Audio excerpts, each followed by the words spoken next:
संसद भवन पधारेंगे और एनडीए के सभी सांसदों को संबोधित करेंगे। कुछ न कुछ नई बातें, कुछ न कुछ नए दृष्टिकोण के साथ प्रधानमंत्री कभी न रुकने की जो उनकी आदत है। और मैं ये सवाल करना चाहता था अपने संवाददाता से कि कब संसद का जो नया सत्र है, पहला सत्र कब बुलाया जाएगा। मुझे लगता है उसमें भी ज़्यादा देर नहीं होगी, क्योंकि जो सरकार है, पहले ही प्रधानमंत्री इस बात का संकेत दे चुके हैं कि सभी मंत्रालयों को कहा गया है 100 दिनों का अपना एजेंडा बनाने के लिए। वो रूपरेखा तैयार है, बजट भी पेश किया जाना है।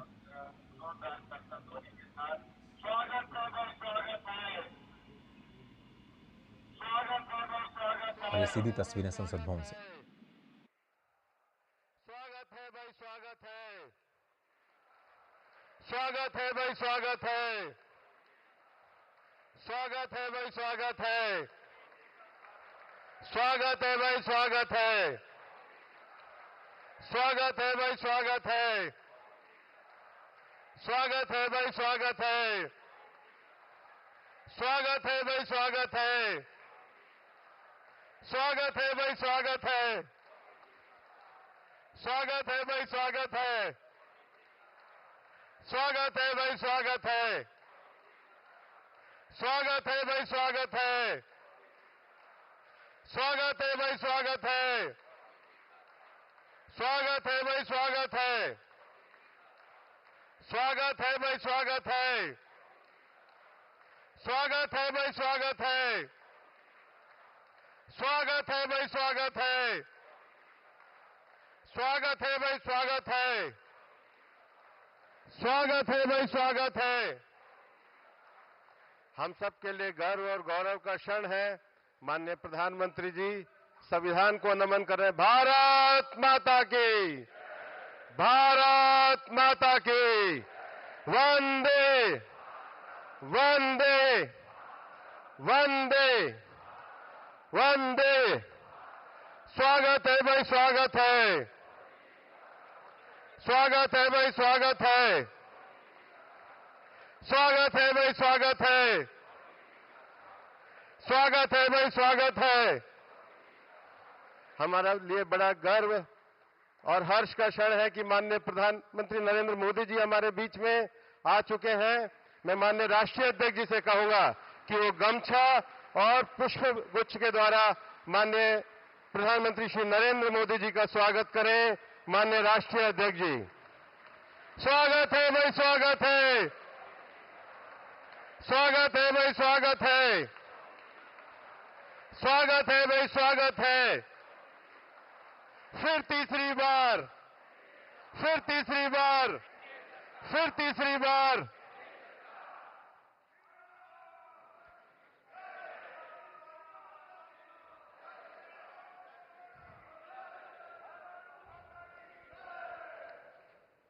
आज इस एनडीए की बैठक में मैं माननीय राष्ट्रीय अध्यक्ष जी से आग्रह करूंगा कि वे स्वागत भाषण के साथ आज की इस बैठक को प्रारंभ करें। राष्ट्रीय अध्यक्ष माननीय जगत प्रकाश नड्डा जी, हम जोरदार करतल ध्वनि के साथ माननीय राष्ट्रीय अध्यक्ष जी ने सेवा और संगठन के द्वारा जो विस्तार किया है, हम सब उनका अभिनंदन करते हैं।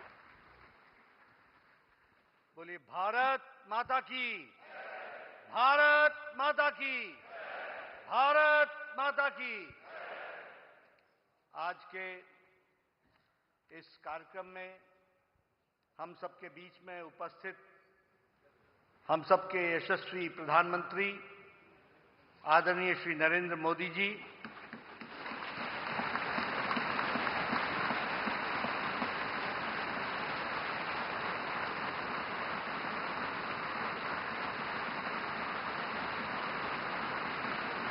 हमारे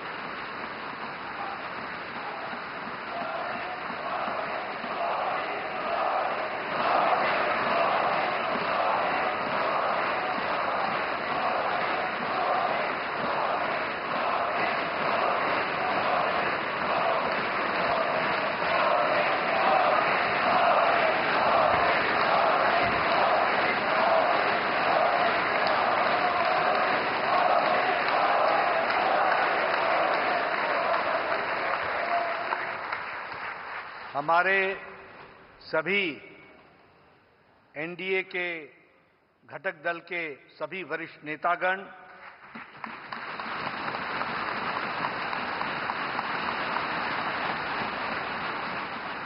यहां उपस्थित हमारे सभी मुख्यमंत्री, उप मुख्यमंत्री और सभी एनडीए के नवनिर्वाचित हमारे सांसदगण और हमारे सभी संसदीय दल के सांसदगण, ये एक ऐतिहासिक पल और ये एक ऐतिहासिक घड़ी जिसका हम सबको इंतजार था, वह घड़ी आ गई है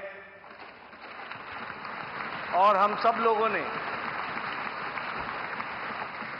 तीसरी बार लगातार हमारे एनडीए के गठबंधन के नेता के रूप में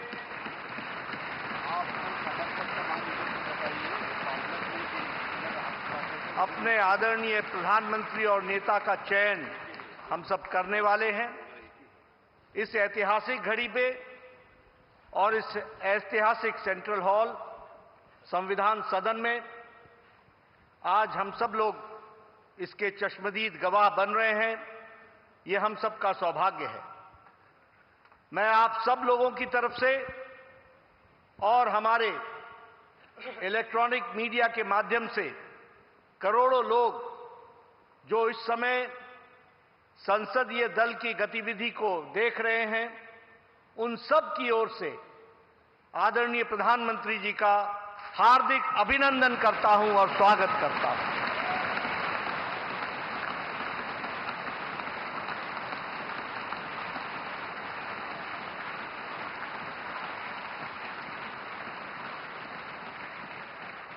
मैं अपने सभी एनडीए के घटक दल के नेताओं का, मंचासीन और सामने बैठे सभी नेताओं का अपने हृदय की गहराई से उनका भी हार्दिक अभिनंदन करता हूं, स्वागत करता हूं।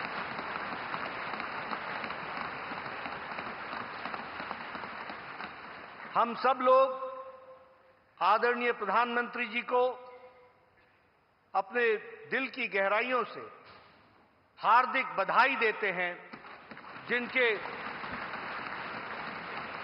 अथक प्रयास, अथक मेहनत हर पल, हर घड़ी, हर दिन, हर वर्ष, हर पल पल देश की सेवा के लिए उन्होंने समर्पित किया।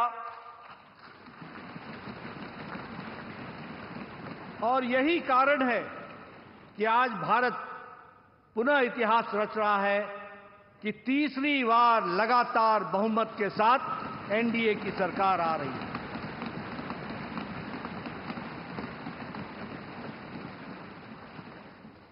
मैं इस घड़ी में इस बात का भी उल्लेख करना चाहता हूं कि जहां हमने लोकसभा में एनडीए ने बहुमत हासिल की और तीसरी बार लगातार, वहीं हमने उड़ीसा में भी अपनी विचारधारा की सरकार बनाई और वहां भी हमें सफलता मिली।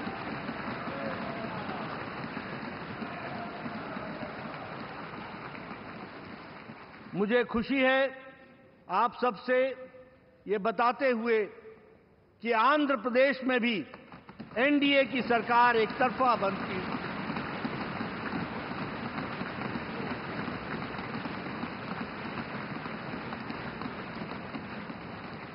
और अरुणाचल प्रदेश में लगातार तीसरी बार भी हमने अपनी सरकार बनाई है।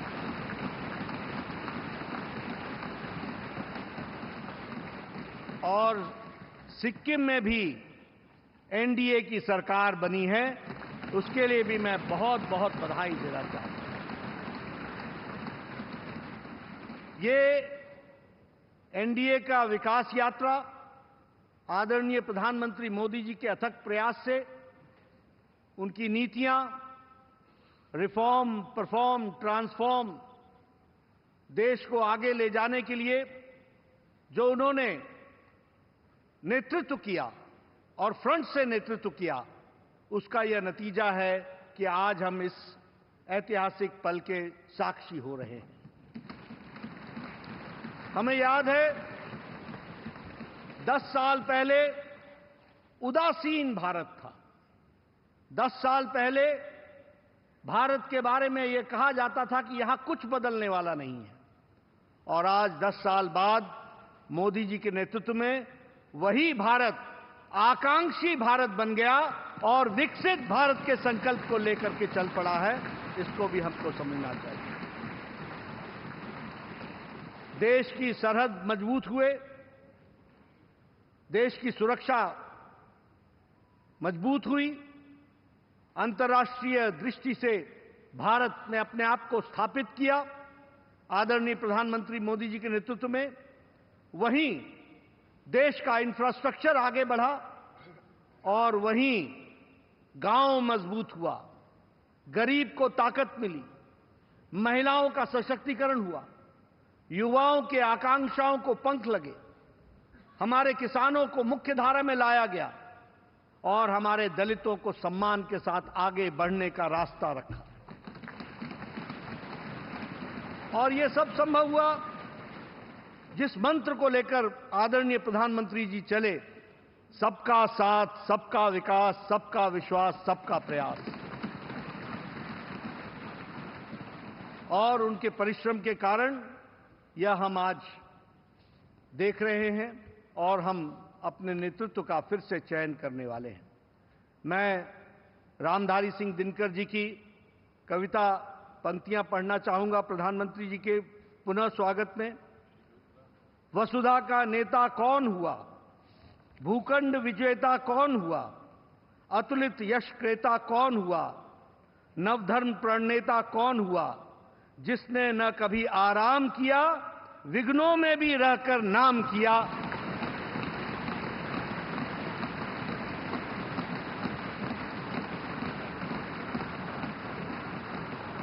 ऐसे हमारे यशस्वी प्रधानमंत्री जी के नेतृत्व में हम आगे बढ़े। मैं अपने वरिष्ठ नेता, भारत सरकार में रक्षा मंत्री रहे आदरणीय श्री राजनाथ सिंह जी से अनुरोध करूंगा कि वह इस सदन में एक प्रस्ताव रखें। आदरणीय राजनाथ सिंह जी।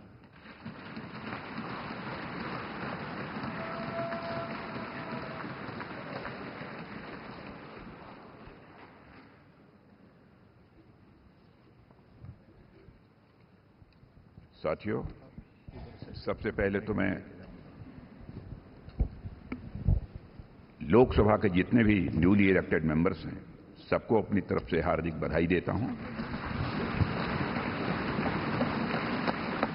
और अन्य सभी को अपनी तरफ से इस अवसर पर हार्दिक शुभकामनाएं देता हूं। साथियों, आप सबको जानकारी है कि आज हम भारतीय जनता पार्टी के संसदीय दल के नेता व एनडीए संसदीय दल के नेता व लोकसभा में नेता के चयन के लिए यहां पर हम सब एकत्रित हैं। मैं समझता हूं कि मोदी जी का नाम इन सारे पदों के लिए सबसे योग्य, उपयुक्त और सर्वोत्तम है।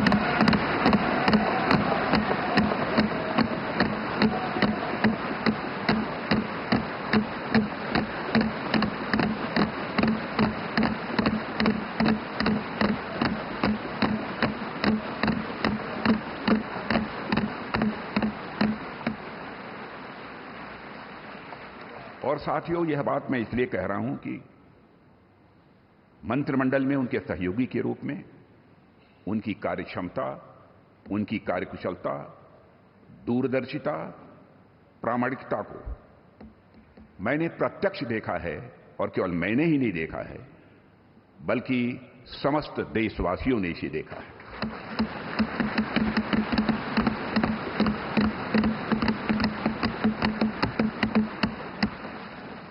हम सबके लिए प्रसन्नता का विषय है कि एनडीए की सरकार ने 10 वर्षों में उनके नेतृत्व में देश की जो सेवा की है उसकी भारत में ही नहीं बल्कि दुनिया के दूसरे देशों में भी उसकी प्रशंसा हो रही है।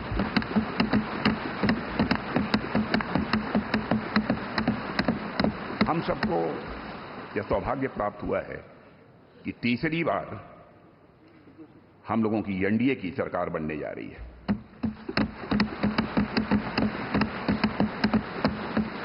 साथियों, 1962 के बाद पहली बार कोई राजनेता लगातार तीसरी बार भारत का प्रधानमंत्री बनने जा रहा है।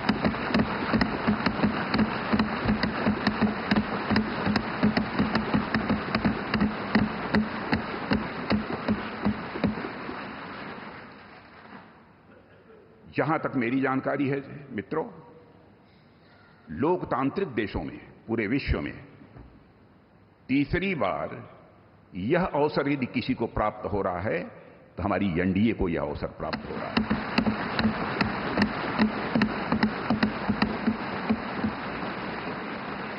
और साथियों, हम लोग सौभाग्यशाली हैं कि मोदी जी जैसा एक जन कल्याणकारी और संवेदनशील प्रधानमंत्री हम लोगों को मिलने जा रहा है।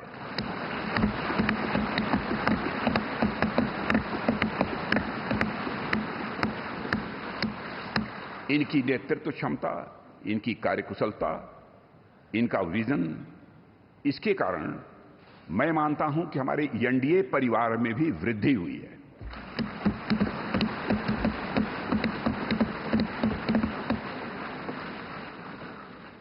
हम सबकी पहचान गठबंधन धर्म का निर्वाह करने वाले एक ऐसे परिवार के रूप में हुई है।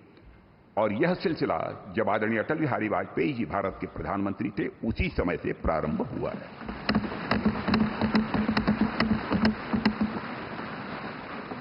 और मैं यह स्पष्ट कर देना चाहता हूं, एलायंस, गठबंधन, यह हमारे लिए कंपल्सन नहीं है बल्कि हमारा यह कमिटमेंट है।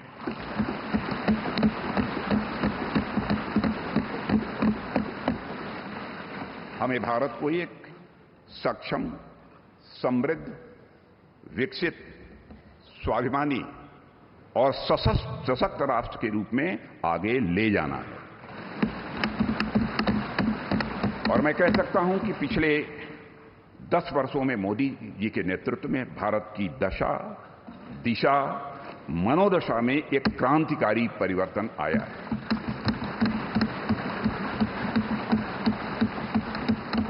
और साथियों, पिछले 10 वर्षों में आज देश इस दौर में पहुंच गया है जहां देश ही नहीं सारी दुनिया को यह भरोसा हो गया है कि भारत देश विकसित होने के साथ साथ समूचे विश्व को नेतृत्व और नई दिशा देने का सामर्थ्य रखता है।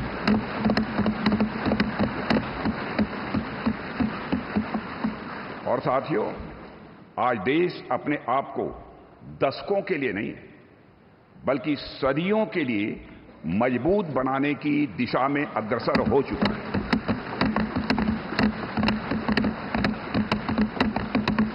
और मैं मानता हूं कि इस काम को और अधिक गति देने के लिए मोदी जी से बेहतर और कोई दूसरा नाम नहीं हो सकता है।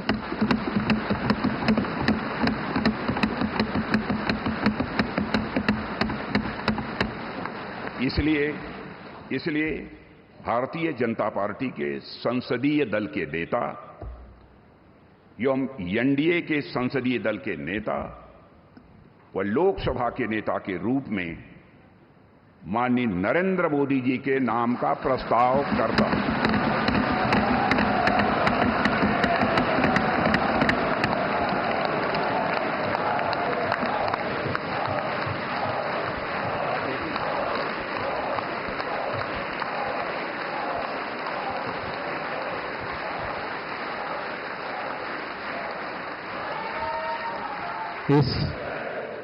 इस कार्रवाई को आगे बढ़ाते हुए मैं हमारी पार्टी के वरिष्ठ नेता, देश के गृह मंत्री माननीय अमित शाह जी से निवेदन करूंगा कि प्रस्ताव का अनुमोदन करें।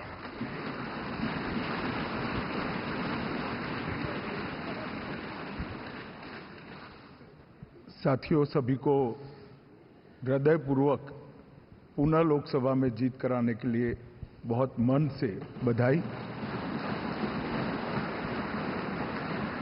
अभी अभी देश के रक्षा मंत्री जी ने लोकसभा सदन के नेता, भारतीय जनता पार्टी संसदीय दल के नेता और एनडीए संसदीय दल के नेता के रूप में श्रीमान नरेंद्र मोदी जी के नाम का प्रस्ताव रखा है। इसका मैं मन से समर्थन करता हूं।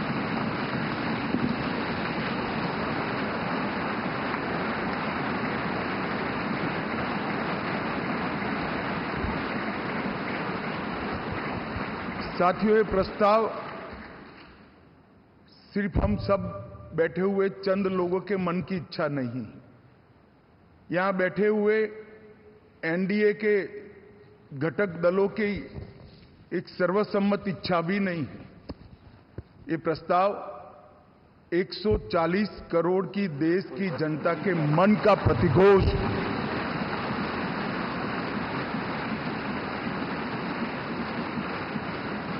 कश्मीर से कन्याकुमारी और कामाख्या से द्वारका तक इतने विस्तृत भूभाग के अंदर देश के हर कोने से, हर तहसील से, हर कॉन्स्टिट्यूएंसी से एक आवाज सामान्य रूप से उभर कर आई है कि इस देश का नेतृत्व अगले 5 साल के लिए श्री नरेंद्र मोदी करें। इस सब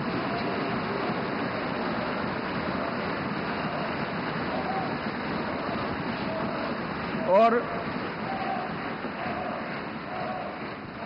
10 साल जो प्रधानमंत्री जी के रूप में मोदी जी ने काम किया, इसमें हर क्षेत्र में युगांतकारी परिवर्तन करने का काम उनके नेतृत्व में भाजपा एनडीए सरकार ने किया है और देश की जनता का ये जनादेश उसको एक्नॉलेज करता है, इस पर मजबूत ठप्पा लगाता है। और आज ये पवित्र जगह जहां हमारे संविधान का निर्माण हुआ, वो संविधान सदन के अंदर हम जो लोग फैसला करने जा रहे हैं, वो आजाद भारत के इतिहास का एक ऐतिहासिक फैसला है कि 60 साल के बाद तीसरी बार कोई व्यक्ति लगातार प्रधानमंत्री बनने जा रहा है, वो हमारे नेता नरेंद्र मोदी है। इसलिए मैं भारतीय जनता पार्टी के करोड़ों कार्यकर्ताओं की ओर से, देश की जनता की ओर से और एनडीए के सहयोगी दलों की ओर से ये तीनों प्रस्ताव जो श्रीमान राजनाथ सिंह जी ने रखे हैं, इनका मनपूर्वक समर्थन करता हूं और मैं आशा करता हूं कि आप लोग भी समर्थन करें। मैं भारतीय जनता पार्टी के वरिष्ठ नेता, केंद्रीय मंत्री माननीय नितिन गडकरी जी से कहूंगा वो प्रस्ताव का अनुमोदन करें।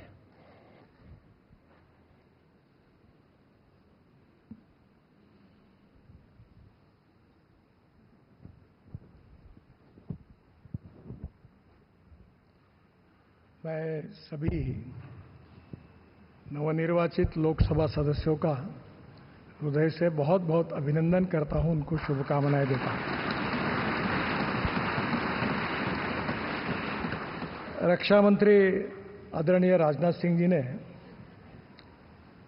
भारतीय जनता पार्टी संसदीय दल के नेता, एनडीए के नेता और लोकसभा के नेता के रूप में आदरणीय नरेंद्र मोदी जी इनका नाम प्रस्तावित किया है। मैं उसका अनुमोदन करता हूं और विशेष रूप से पिछले 10 साल में उनके नेतृत्व में कार्य करने का सौभाग्य हमको मिला। हमारा देश सुखी हो, समृद्ध हो, संपन्न हो, विश्व की महाशक्ति बने और समाज के सर्वांगीण क्षेत्र में उन्नति और विकास हो, इसके लिए कटिबद्ध होकर समर्पित भाव से उन्होंने काम किया है। और मुझे इस बात का विश्वास है कि केवल देश में नहीं तो पूरे विश्व में अपने कार्य से उन्होंने पूरे विश्व को भी प्रभावित किया है। अभी 10 साल में जो काम हुआ वो तो एक प्रकार से शुरुआत थी, पर इसके बाद आने वाले 5 साल में हम विश्व की एक महान ताकत बनेंगे, ऐसा हम सबको दृढ़ विश्वास है। मैं अपनी तरफ से आदरणीय मोदी जी को शुभकामनाएं और शुभेच्छाएं देता हूं और आदरणीय राजनाथ जी ने जो प्रस्ताव रखा है उसका अनुमोदन करता हूं और फिर से एक बार आप सबको धन्यवाद देता हूं। नमस्कार।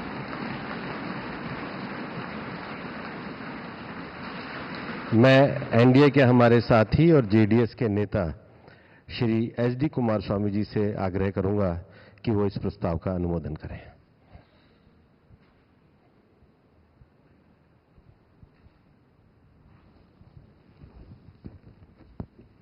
Respected Honorable Shri Narendra Modi ji, several leaders, senior leaders who are sitting in the dais, newly elected all my senior colleagues and friends, I congratulate you, all of you, by electing in this election in a huge majority. Today, already Rajnath Singh ji, Amit Shah ji, Nadda ji expressed their views, the contribution given to this country from last 10 years from Honorable Narendra Modi ji. On behalf of my party, I support Shri Narendra Modi ji as the leader of NDA Parliamentary Board. Thank you very much. मैं NDA के हमारे सम्मान्य साथी Telugu Desam party के नेता सम्मान्य चंद्रबाबू नायडू जी से निवेदन करूंगा कि वो भी इस प्रस्ताव का अनुमोदन करें।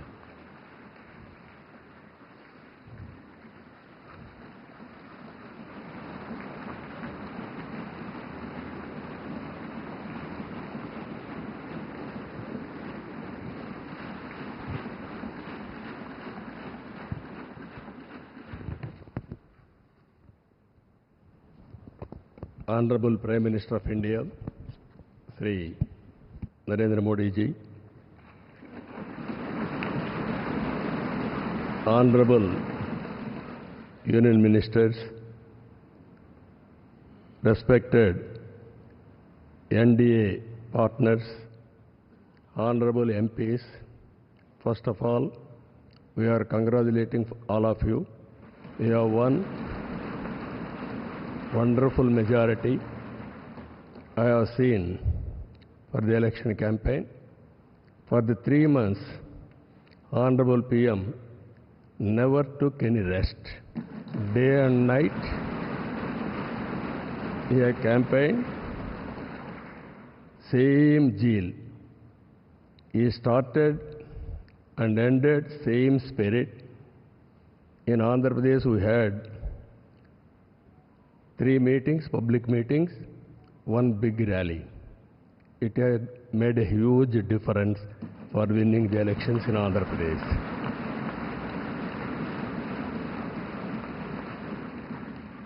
Honorable Home Minister has come. He addressed 1 meeting, very powerful meeting. It has changed the situation in a big way. I am thanking him. Even Honorable Rajnath Singh ji and also Nadda ji and also Gadkari ji, so many leaders have come and they have addressed. It has given a confidence among people that center is with state. We are thanking all ministers. And also here today, we stand at a crucial juncture in our nation's history. NDA government, under the visionary leadership of Shri Narendra Modi ji, has taken significant initiatives in the last 10 years.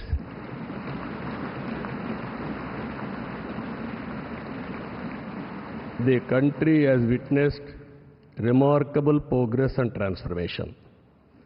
Narendra Modi ji focused and dedicated approach has transformed the nation into a global powerhouse. I am in the politics for the last 4 decades. I have seen so many leaders. I can give entire credit for Narendra Modi ji for making India proud globally. That is his biggest achievement for the country. Now, under his leadership, we have reached fifth largest economy in the world. Now, we are confident during this tenure, he is going to make India third largest economy in the world.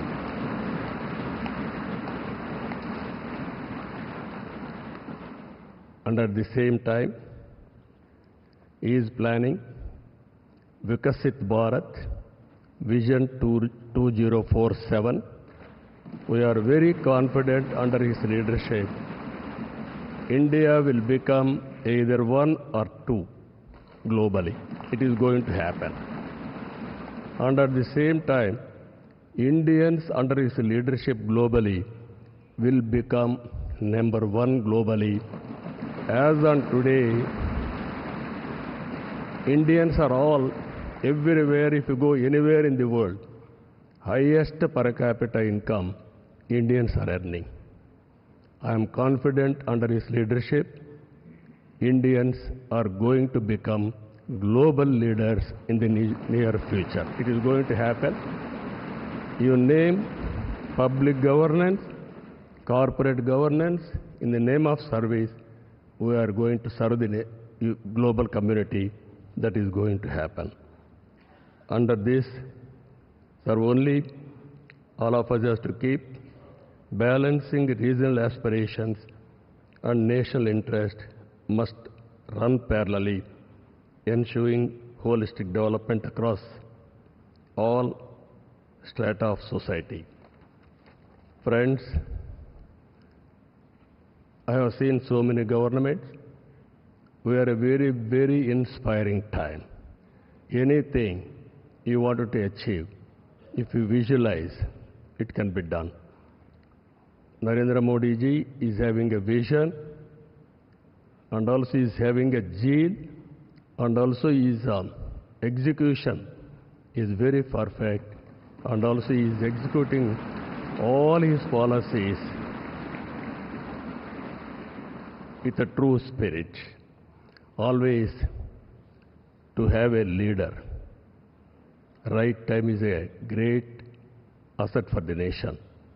Today, India is having a right leader, right time. That is Narendra Modi.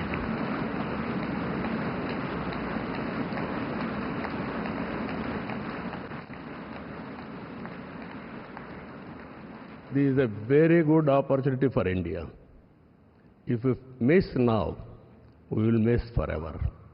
That is where we are having wonderful opportunity. You are seeing globally today, all countries are having 1 or 2%, 3% growth rate. India is growing at the highest growth rate for the last 10 years. It will continue another 10, 20 years. Or 30 years, 40 years. India is having some advantages. One is information technology. We have first more advantage we have taken. Demographic dividend, that is more youngsters. It has created excellent advantage for Indians to move abroad also. For everything, in ancient times also, we had all resources. But recently, we are moving very aggressively. The reason is very clear. We are having leader. That leader is Narendra Modi. Now, I proudly propose the name of Sri Narendra Modi ji on behalf of Telugu Desam Party for the post of Prime Minister of this great nation.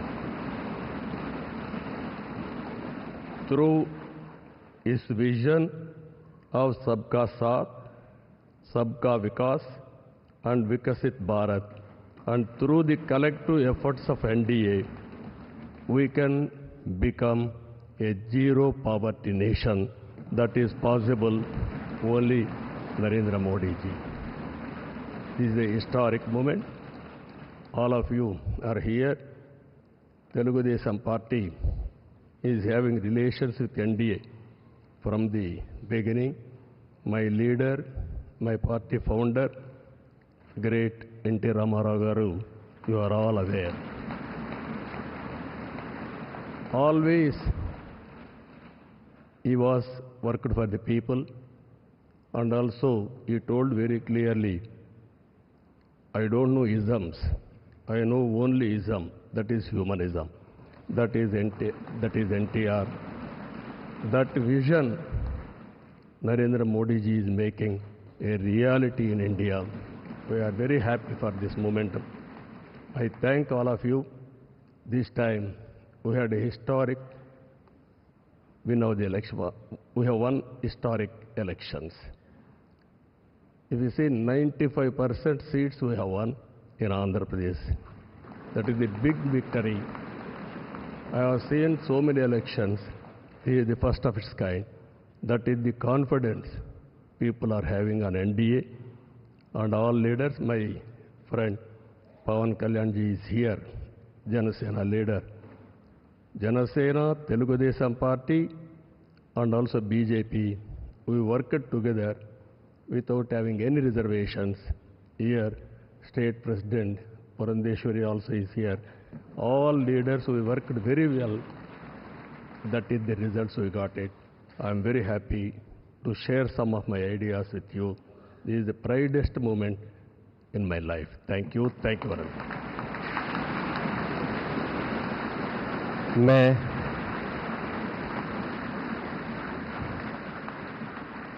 NDA के हमारे वरिष्ठ सहयोगी Janata Dal United के अध्यक्ष बिहार के माननीय मुख्यमंत्री सम्मान्य नीतीश कुमार जी से आग्रह करूंगा कि वह इस प्रस्ताव का अनुमोदन करें।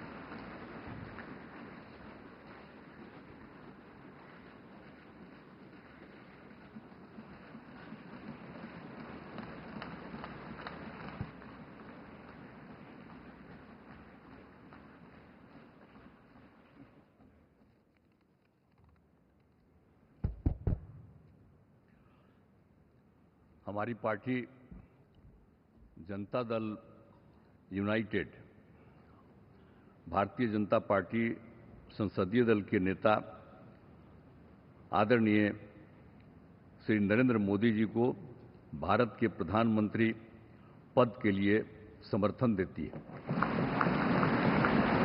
आज ये बहुत ही खुशी की बात है। 10 साल से ये प्रधानमंत्री हैं और फिर प्रधानमंत्री होने जा रहे हैं और इन्होंने पूरे देश की सेवा की। अब पूरा भरोसा है कि जो कुछ भी बचा है अगली बार ये सब पूरा कर देंगे और जो भी हर राज्य का है, और हम लोग पूरे तौर पर सब दिन इनके साथ रहेंगे और पूरे तौर पर जो कुछ भी है आज जिस तरह से भी ये करेंगे बहुत अच्छा है। और आप जान लीजिए कि कुछ लोग, हम लोगों को तो अब लगता है कि अगली बार जो आप आइएगा ना, तो इस बार हम देखें कि कुछ इधर उधर कुछ जीत गया है, अगली बार सब हारेगा, हमको पूरा भरोसा। ये सब बिना मतलब का बात बोल बोल करके क्या किया है? ये सब कोई काम किया है? उन लोगों ने आज तक कोई काम नहीं किया, देश की कोई सेवा नहीं की है। लेकिन आपने इतनी सेवा की है और उसके बाद इस तरह से हुआ है, तब इस बार फिर जो मौका मिला है, तो इस मौका के बाद आगे अब उन लोगों के लिए कोई गुंजाइश नहीं रहेगा, वो सब खत्म हो जाएगा। अब बिहार, आज देश बहुत आगे बढ़ेगा। अब बिहार का भी तो सब काम हो ही जाएगा, जो कुछ भी बचा हुआ है उसको ही कर देंगे। सबसे पुराना इलाका है, तो इसीलिए हम लोग तो पूरे तौर पर हर तरह से जो आप चाहिएगा उस काम के लिए हम लोग लगे रहेंगे और बहुत अच्छा होगा। अब जितने लोग साथ हुए हैं अब बहुत अच्छा है और सब लोग बहुत अच्छे ढंग से अपनी बात कर रहे हैं, तो सब लोग ठीक हैं। हम मिल करके सब लोग चलेंगे और हम लोग पूरा आपके साथ रहेंगे और आप पूरे देश को कितना आगे बढ़ाएंगे, ये बहुत खुशी की बात होगी। यही हम लोगों को कहना है और मेरा आग्रह यही है कि जल्दी से जल्दी आपका काम शुरू हो जाए, शपथ ग्रहण हो जाए। अब आप इतवार को करने वाले हैं, तो हम तो चाहते थे कि आजो हो जाता तो अच्छा था, लेकिन आपकी जब इच्छा है तो जब भी हो, जितना तेजी से काम हो जाए तो बहुत अच्छा है और बहुत अच्छा रहेगा। अब इस बार हम लोगों का इससे बड़ी खुशी होगी और पूरे देश में इसका बहुत ज़्यादा फायदा है। इधर उधर कोई करना चाहता है, उसको कोई लाभ नहीं है। तो इसीलिए मैं आपका अभिनंदन करता हूं और आपके नेतृत्व में सब लोग काम करेंगे, सब लोग चलेंगे इन्हीं शब्दों के साथ। और आप सब लोग इतना खुशी हैं, सब पार्टी के लोग, मैं उनका भी अभिनंदन करता हूं और यही कहूंगा कि हम सब लोग इनके साथ रहेंगे और एक साथ होकर के जो कुछ भी करेंगे इनकी बात को मानते हुए हम लोग आगे चलेंगे। इन्हीं शब्दों के साथ बहुत बहुत धन्यवाद।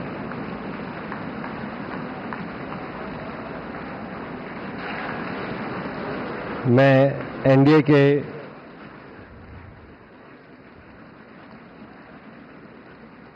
के हमारे सम्माननीय साथी शिवसेना के हमारे नेता और महाराष्ट्र के मुख्यमंत्री श्री एकनाथ शिंदे जी से आग्रह करूंगा कि वो भी प्रस्ताव का अनुमोदन करें।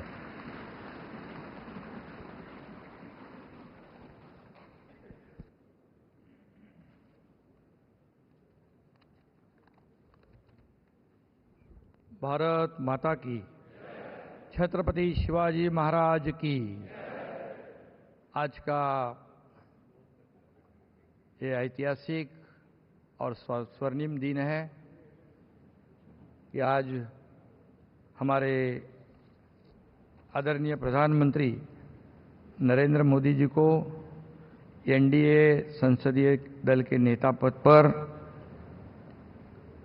राजनाथ सिंह जी ने जो प्रस्ताव रखा है, वो मैं हमारे बाला साहब ठाकरे जी के विचार वाली शिवसेना के पार्टी के तरफ से पूरा समर्थन देता हूं। और पिछले 10 सालों में हमारे आदरणीय प्रधानमंत्री जी ने इस देश का विकास किया, इस देश को आगे बढ़ाया, इस देश का नाम पूरी दुनिया में रोशन करने का काम किया, देश की अर्थव्यवस्था को मजबूत किया और एक हमारे देश को एक नई पहचान बनाने का जो सपना था वो पूरा करने का काम किया है। और इसलिए कितने भी विपक्ष वालों ने जब अभी हमारे नीतीश कुमार जी ने कहा कि यहाँ वहाँ जो गए हैं उनका क्या होने वाला है, उन्होंने कहा है। और कितना भी झूठे नैरेटिव, झूठी अफवाहें फैलाकर देश की जनता को गुमराह करने की कोशिश की, लेकिन ये झूठे नैरेटिव और झूठी अफवाहें फैलाने वाले को देश की जनता ने नकारा है और आदरणीय प्रधानमंत्री जी को स्वीकारा है।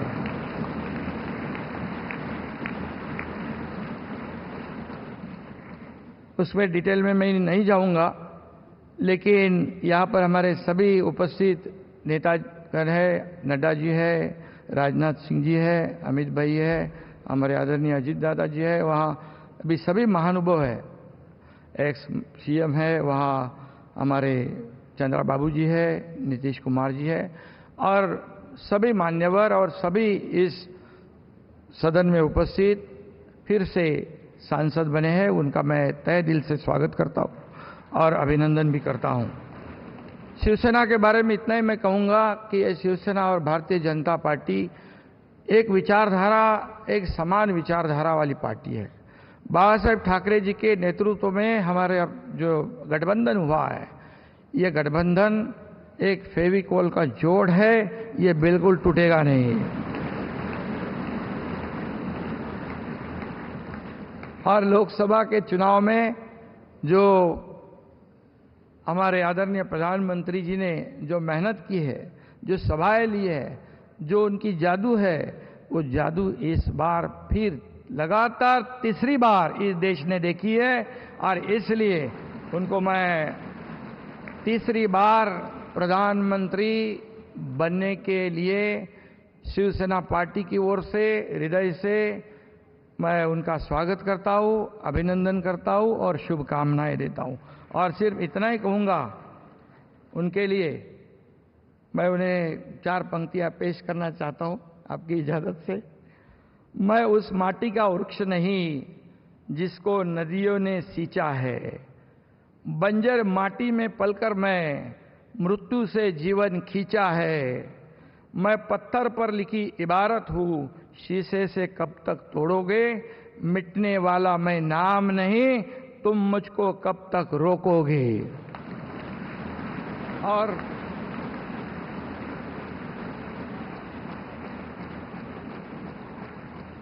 दस साल जो काम किया है उसके गवाह हम सब है, और इसलिए लोगों ने विकास को महत्व दिया है। और जो विपक्ष के लोग सिर्फ राजनीति करते थे उनको उनके घर पे बिठा दिया है। और फिर एक बार, तीसरी बार मोदी जी हैट्रिक करेंगे। मैं उनका अभिनंदन करता हूं, मैं उनको बहुत बहुत शुभकामनाएं देता हूं। धन्यवाद। मैं एनडीए के हमारे साथी और एनसीपी के नेता महाराष्ट्र के उप मुख्यमंत्री श्री अजीत पवार जी से आग्रह करूंगा कि वे भी इसका अनुमोदन प्रस्ताव।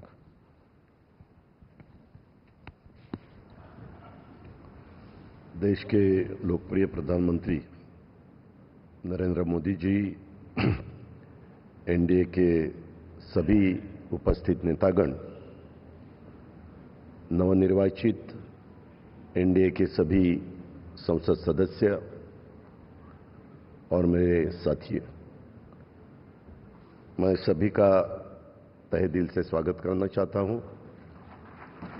और जो नवनिर्वाचित संसद सदस्य बने हैं उनका भी मैं अभिनंदन करना चाहता हूं। आज यहां रक्षा मंत्री राजनाथ सिंह जी ने, गृह मंत्री अमित शाह साहब ने और नितिन गडकरी साहब ने एक प्रस्ताव रखा है। वो उस प्रस्ताव का समर्थन करने के लिए मैं आप सबके सामने खड़ा हूं। मेरी पार्टी राष्ट्रवादी कांग्रेस पार्टी की तरफ से एनडीए संसदीय दल के नेता पद पर श्री नरेंद्र मोदी जी के नाम का समर्थन करता हूं और आप सभी को धन्यवाद देते मैं पूर्ण विराम लेता हूं। जय हिंद। मैं लोक जनशक्ति पार्टी रामविलास पासवान के नेता और माननीय श्री चिराग पासवान जी से आग्रह करूंगा कि वो भी प्रस्ताव के अनुमोदन के लिए आए।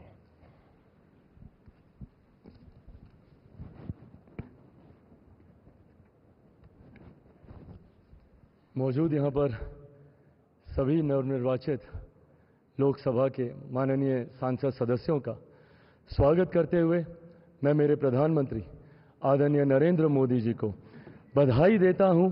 आपकी वजह से एनडीए को ये प्रचंड जीत हासिल हुई है, इसका श्रेय आपको जाता है सर। आप ही में वो इच्छा शक्ति थी कि जिसने इतिहास में इस तरीके की प्रचंड जीत को दर्ज कराने का काम किया। यह कोई सामान्य बात नहीं था कि लगातार तीसरी बार प्रधानमंत्री जी के नेतृत्व में एनडीए को इतनी बड़ी जीत मिलती गई। हम लोग सर जब क्षेत्र में जाते थे, आपके नाम पर जिस तरीके का उत्साह देखने को मिलता था, ये हम सबके लिए गर्व की बात होती थी कि हमारे नेता, एक ऐसा नेतृत्व करता हम लोग के पास है जिसको लेकर जनता में विश्वास है। आप ही की वजह से सर आज दुनिया के सामने हम लोग गर्व से कहते हैं कि भारत देश की 5वीं सबसे बड़ी अर्थव्यवस्था बना, तो ये देन आपकी है। भारत की जनता को सर आप पर पूरा विश्वास है। आप ही में सर वो इच्छा शक्ति है जो गांव और शहर की दूरी को मिटा सकता है। आप ही में वो इच्छा शक्ति है जो अमीर और गरीबी के फासले को पार सकता है। आप ही में वो इच्छा शक्ति है सर जिसने ये लक्ष्य रखा कि 2047 तक भारत को हम लोग विकसित देश बनाएंगे और भारत को विकसित देश बनाने की ओर आप ही हम लोगों को लेकर चल सकते हैं। मैं यहाँ इस सदन में मौजूद तमाम वरिष्ठ नेताओं का अभिवादन करते हुए मैं चिराग पासवान जो यहाँ पर प्रस्ताव माननीय रक्षा मंत्री जी आदरणीय राजनाथ सिंह जी के द्वारा आया है। मैं चिराग पासवान, मेरी पार्टी लोक जनशक्ति पार्टी रामविलास की तरफ से एनडीए संसदीय दल के नेता पद पर श्री नरेंद्र मोदी जी के नाम का समर्थन करता हूं। और अंत में मैं इतना जरूर कहूंगा सर, मेरे नेता, मेरे पिता आदरणीय रामविलास पासवान जी ने एक सपना देखा था और उन्होंने हमेशा कहा था कि मैं उस घर में दिया जलाने चला हूं जिस घर में सदियों से अंधेरा है। मुझे लगता है उनके इस सपने को, उनके इस लक्ष्य को और करोड़ों देशवासियों को अंधकार से निकालने की उम्मीद एकमात्र आप हैं सर। इसके लिए आपका बहुत बहुत धन्यवाद, बहुत बहुत आभार। जय हिंद। मैं एनडीए के हमारे साथी हिंदुस्तान आवाम मोर्चा के अध्यक्ष श्री जीतन राम मांझी जी से आग्रह करूंगा कि वो प्रस्ताव का अनुमोदन करें।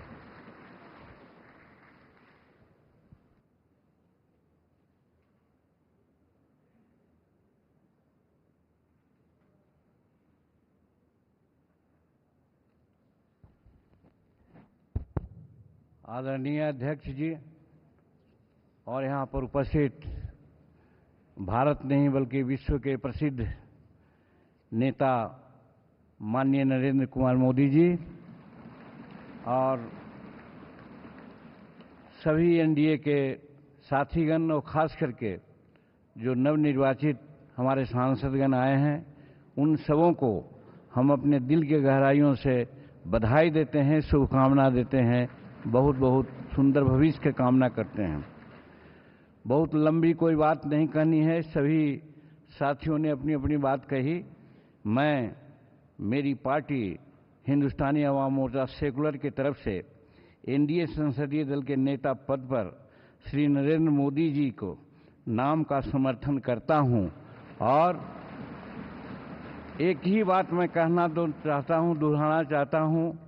हम उस वंश के लोग हैं जो 24 वर्ष, 24.5 वर्ष लगातार छेनी हथौड़ा लेकर के पर्वत को काटा। पर्वत पुरुष दशरथ मांझी दृढ़ इच्छा के धनी उसी परिवार के हम हैं और इसी आधार पर हम आश्वस्त करना चाहते हैं इस सदन को कि हम हर हालत में नरेंद्र मोदी जी के साथ और एनडीए के साथ रहेंगे, समर्थन करते हैं। बहुत बहुत धन्यवाद। मैं अपना दल पार्टी की नेता श्रीमती अनुप्रिया पटेल जी से आग्रह करूंगा कि वो भी प्रस्ताव का अनुमोदन करें।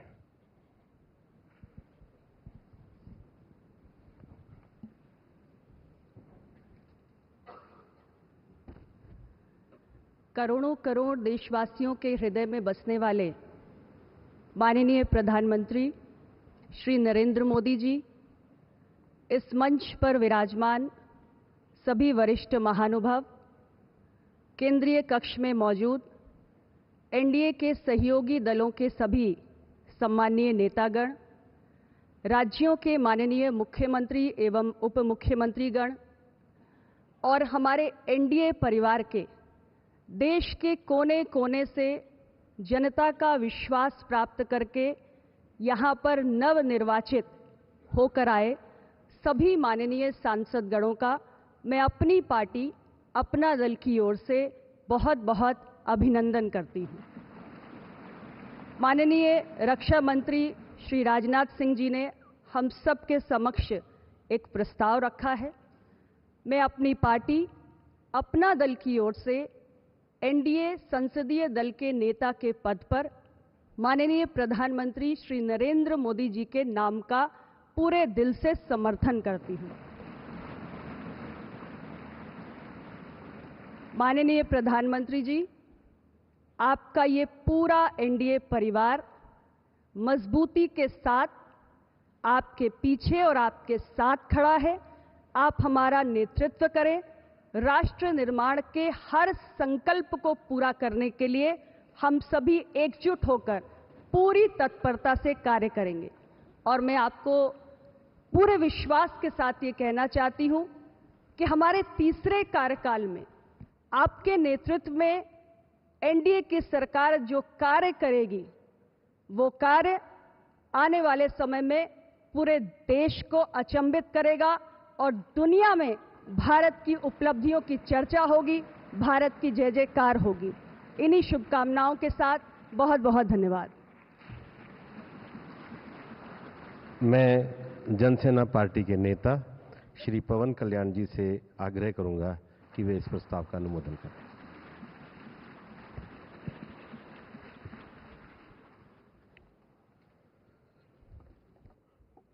To the Honorable Prime Minister Sri Narendra Modi ji, my heartfelt wishes on behalf of Janasena, and I'm fortunate and grateful for giving this opportunity to be here. It started in 2014 in the same place. And Honorable Chandrababu Naidu ji said, we're going to see Modi ji to rule this country for 15 years, and it's happening, sir. Chandrababu ji, your prophecy came true. Modi ji, you truly inspired the nation. As long as you are the Prime Minister of this country, our country will never bow down to anyone, sir. The mighty Himalayas will never bow down like that. Under your leadership, Bharat will never bow down. And we really take pride under your leadership, to work under your leadership, sir. We really take pride. And from Kashmir to Kanyakumari, Kamakya to Dwarka, and you have inspired everyone, sir. You have inspired everyone. We all rally behind you. We all rally behind you. The way you have triggered us to serve the nation, the kind of patriotism you have instilled in us by your actions, by your words, by your deeds, and the kind of development you had shown us in the progress. And sir, I'm deeply honored, and for listening to us, for looking at Andhra Pradesh. Under your guidance, under your support, we are able to sweep the polls. We got 91% victory there. We got completely in legislature, we had 91% success. It's all because of your guidance. It's all because of your leadership, sir.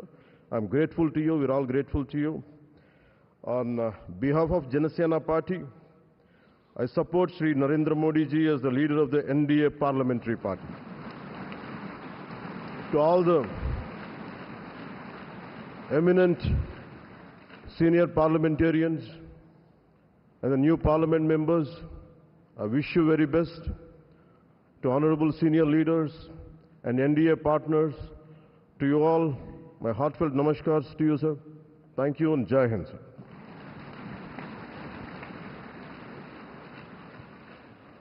मित्रों, अब वो ऐतिहासिक घड़ी आ गई है जो प्रस्ताव माननीय राजनाथ सिंह जी ने हम सबके सामने रखा, जिसे सभी दलों ने, घटक ने समर्थन अनुमोदन किया, वह सदन के सामने रखा जाता है।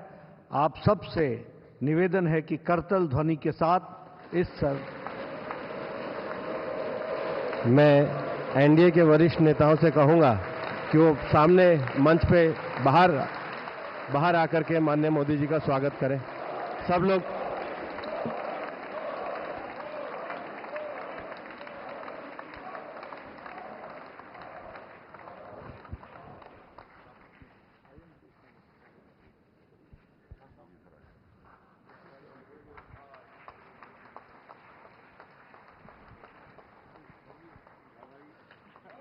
भारत माता की, भारत माता की, भारत माता की। वंदे वंदे वंदे।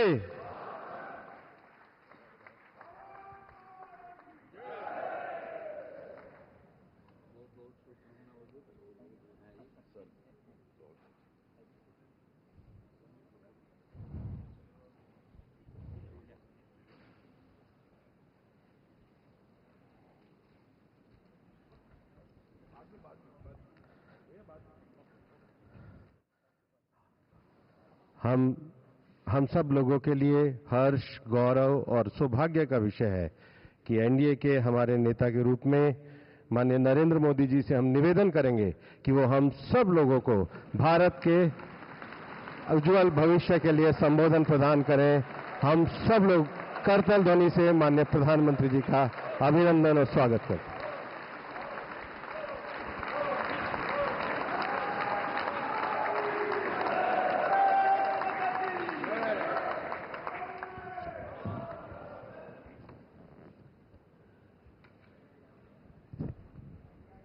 भारत माता की, भारत माता की।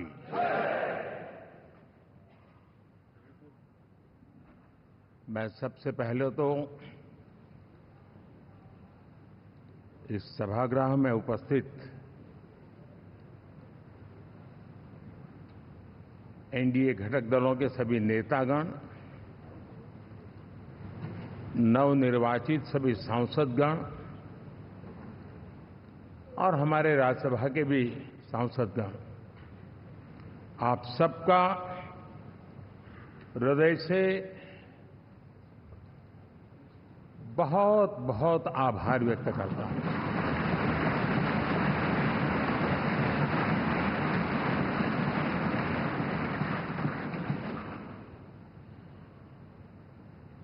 मेरे लिए खुशी की बात है कि इतने बड़े समूह को आज मुझे यहां स्वागत करने का अवसर मिला है।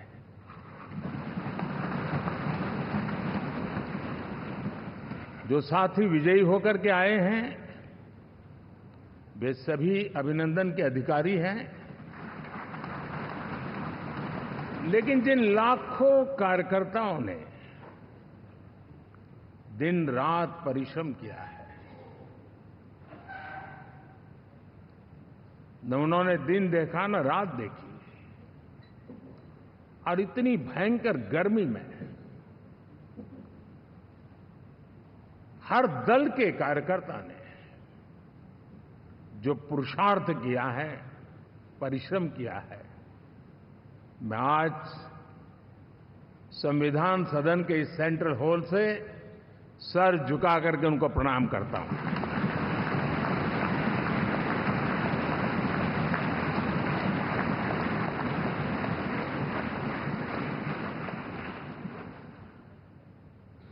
साथियों, मेरा बहुत सौभाग्य है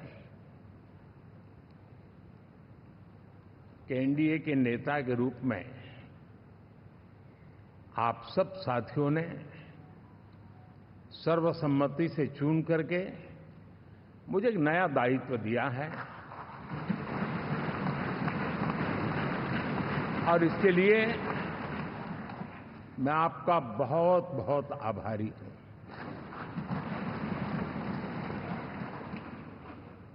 व्यक्तिगत जीवन में एक मैं जवाबदारी का एहसास करता हूं। जब 2019 में इस सदन में मैं बोल रहा था, आप सबने मुझे नेता के रूप में चुना था, और तब मैंने एक बात पर बल दिया था, विश्वास। आज जब आप मुझे फिर से एक बार ये दायित्व देते हैं, इसका मतलब है कि हम दोनों के बीच, हम आपस में विश्वास का सेतु इतना मजबूत है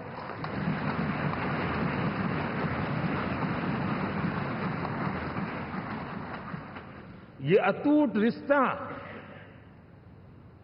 विश्वास की मजबूत धरातल पर है, और ये सबसे बड़ी पूंजी होता है। और इसलिए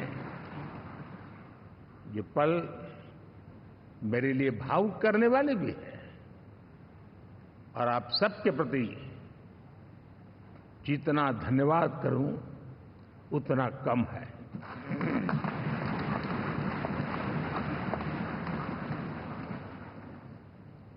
साथियों,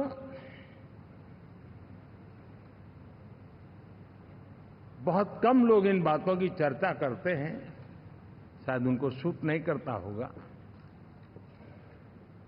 लेकिन हिंदुस्तान के इतने महान लोकतंत्र की ताकत देखिए कि एनडीए आज देश में 22 राज्यों में लोगों ने उनको सरकार बना करके सेवा करने का मौका दिया।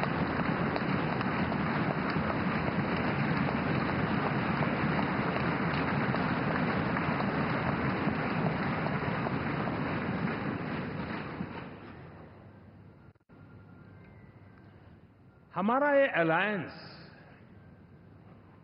सच्चे अर्थ में भारत की असली जो स्पिरिट है, जो भारत का आत्मा है, भारत की जड़ों में जो रचा बसा है, उसका एक अर्थ में प्रतिबिंब है।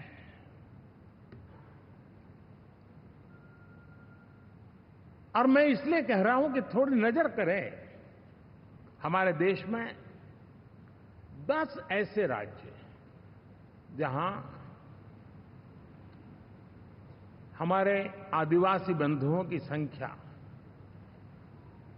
प्रभावी रूप से है, निर्णायक रूप से है,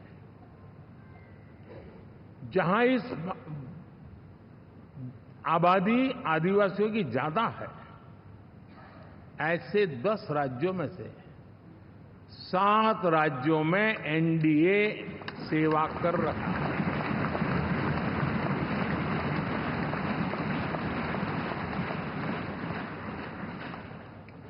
साथियों, हम सर्वपंथ संभाव के हमारे संविधान को समर्पित है और देश में चाहे हमारा गोवा हो या हमारा नॉर्थ ईस्ट हो, जहां बहुत बड़ी मात्रा में हमारे ईसाई भाई बहन रहते हैं, आज हम उन राज्यों में भी एनडीए के रूप में सेवा का अवसर हमें मिला हुआ है।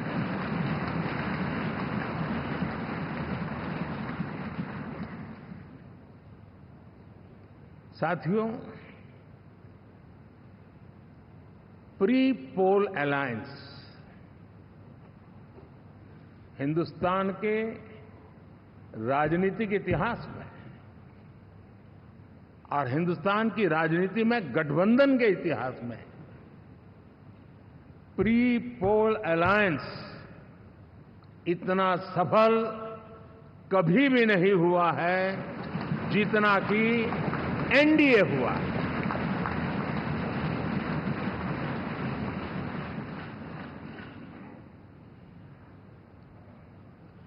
और ये गठबंधन का विजय, हमने बहुमत हासिल किया है और मैं कई बार कह चुका हूं, शब्द अलग होंगे लेकिन मेरे भाव उसमें एक सातत्य है।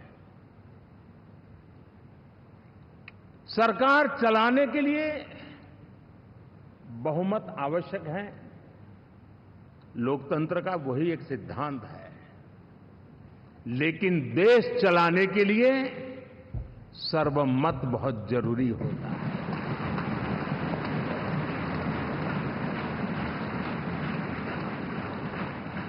और मैं आज देशवासियों को यहां से विश्वास दिलाना चाहता हूं कि आपने जिस प्रकार से हमें बहुमत देकर के सरकार चलाने का सौभाग्य दिया है, ये हम सबका दायित्व है कि हम सर्वमत का निरंतर प्रयास करेंगे और देश को आगे ले जाने के लिए हम कोई कोर कसर नहीं छोड़ेंगे।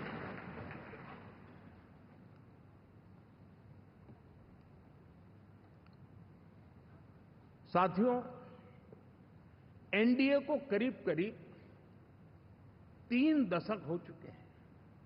यानी आजादी के 75 साल में 3 दशक एनडीए, ये सामान्य घटना नहीं है जी। विविधता से भरे हुए अपनी लोकतांत्रिक और सामाजिक रचना के बीच में ये 3 दशक की यात्रा एक बहुत बड़ी मजबूती का संदेश देती है। और मैं आज बड़े गर्व के साथ कहता हूं कि किसी एक समय वो था कि संगठन के कार्यकर्ता के रूप में इस अलायंस का हिस्सा था, व्यवस्थाओं से जुड़ा रहता था, और आज सदन में बैठ करके आपके साथ काम करते करते मेरा भी नाता इससे 30 साल का रहा है, और मैं कह सकता हूं, हकीकतों के तथ्यों के आधार पर कह सकता हूं, ये सबसे सफल अलायंस है।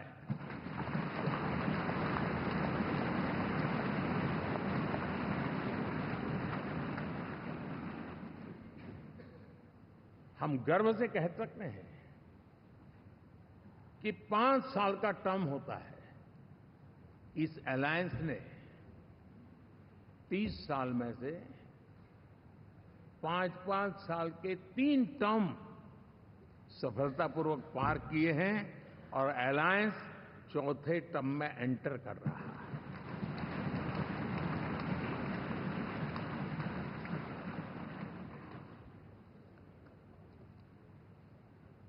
साथियों, इस बात को जो राजनीति के विशेषज्ञ हैं, अगर मुक्त मन से, मुक्त मन शब्द बहुत महत्व का है, वे सोचेंगे तो पाएंगे कि एनडीए ये सत्ता प्राप्त करने का या सरकार चलाने का कुछ दलों का जमावड़ा नहीं है। ये राष्ट्र प्रथम की मूल भावना से, नेशन फर्स्ट के प्रति कमिटेड, वैसा ये समूह है। और 30 साल का लंबा कालखंड शुरू में शायद असेंबल हुआ होगा, लेकिन आज मैं कह सकता हूं कि भारत के राजनीतिक व्यवस्था में एक ऑर्गेनिक अलायंस है।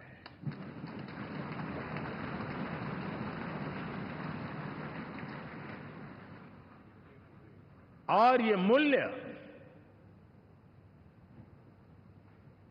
श्रद्धेय अटल बिहारी वाजपेयी, श्री प्रकाश सिंह जी बादल, श्री बाला साहब ठाकरे, श्री जॉर्ज फर्नांडिस, श्री शरद यादव, अनगिनत नाम मैं कह सकता हूं। इन लोगों ने जिस बीज को बोया था, वो आज भारत की जनता ने विश्वास का सिंचन कर करके उस बीज को वटवृक्ष बना दिया है।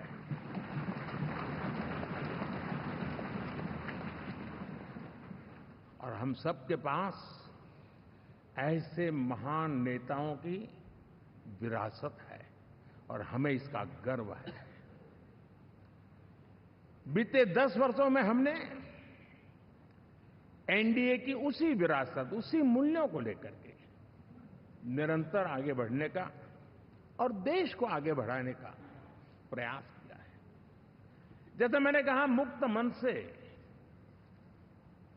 राजनीति के विश्लेषक अगर विश्लेषण करेंगे तो देखेंगे कि एनडीए का जो लोग दिखते हैं ना, उसमें एक कॉमन चीज नजर आती है, और वो है गुड गवर्नेंस।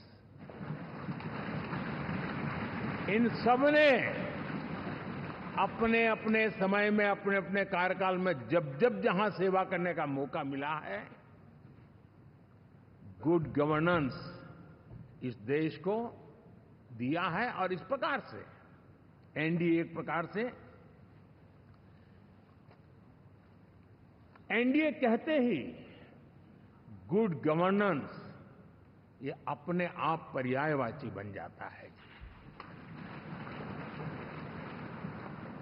साथियों, हम लोगों के सभी के कार्यकाल में, चाहे मैं गुजरात में रहा हूं, या बाबू हमारे आंध्र में रहे हो, या नीतीश जी ने बिहार के लिए भरपूर सेवा की हो, हम सबके अंदर केंद्र बिंदु में गरीब का कल्याण केंद्रस्थ रहा है।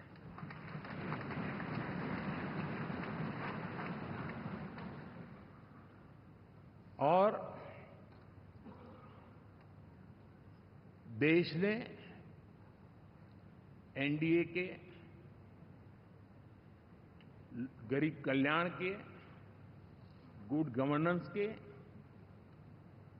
10 साल को देखा है। इतना नहीं, मैं कह सकता हूं देश ने इसे जिया है।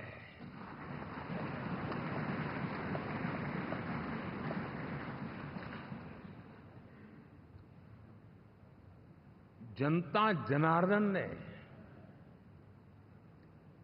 सरकार क्या होती है, सरकार क्यों होती है, सरकार किसके लिए होती है, सरकार कैसे काम करती है, इसको पहली बार अनुभव किया है। वरना जनता और सरकारों के बीच में एक खाई की व्यवस्था ही बनी हुई थी। हमने उसको पाट दिया है। हमने सबका प्रयास का मंत्र देश को नई ऊंचाई पर ले जाने के लिए चरितार्थ करके देखा है। साथियों, एनडीए सरकार में हम अगले 10 साल में, मैं बहुत जिम्मेवारी के साथ कह रहा हूं, अगले 10 साल में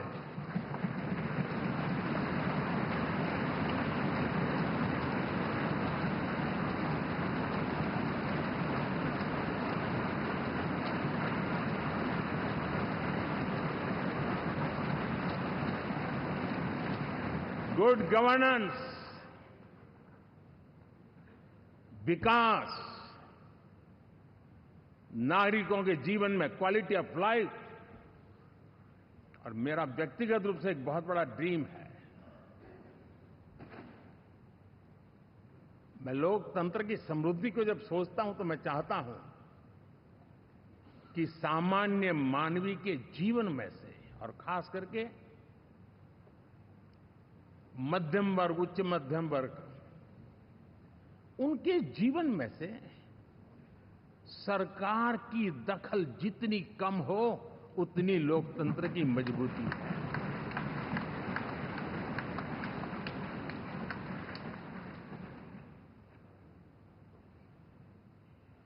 और आज के टेक्नोलॉजी के युग में बहुत आसानी से हम, वरना एक दिन में 10 काम हो तो 10 अलग अलग वो सारी चीजें मांगेंगे। हम बदलाव चाहते हैं। गुड गवर्नेंस का ये भी एक महत्वपूर्ण पहलू है। लेकिन हम विकास का नया अध्याय लिखेंगे, गुड गवर्नेंस का नया अध्याय लिखेंगे, जनता जनार्दन की भागीदारी का नया अध्याय लिखेंगे, और सब मिलकर के विकसित भारत के सपने को साकार करके रहेंगे।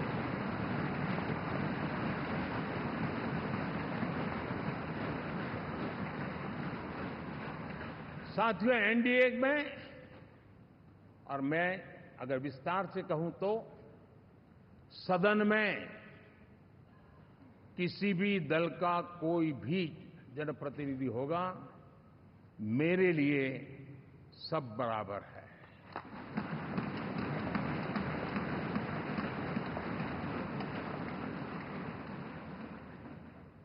जब मैं सबका प्रयास की बात करता हूं तो मैं सदन में भी, चाहे वो लोकसभा हो या राज्यसभा हो, हमारे लिए सब बराबर है।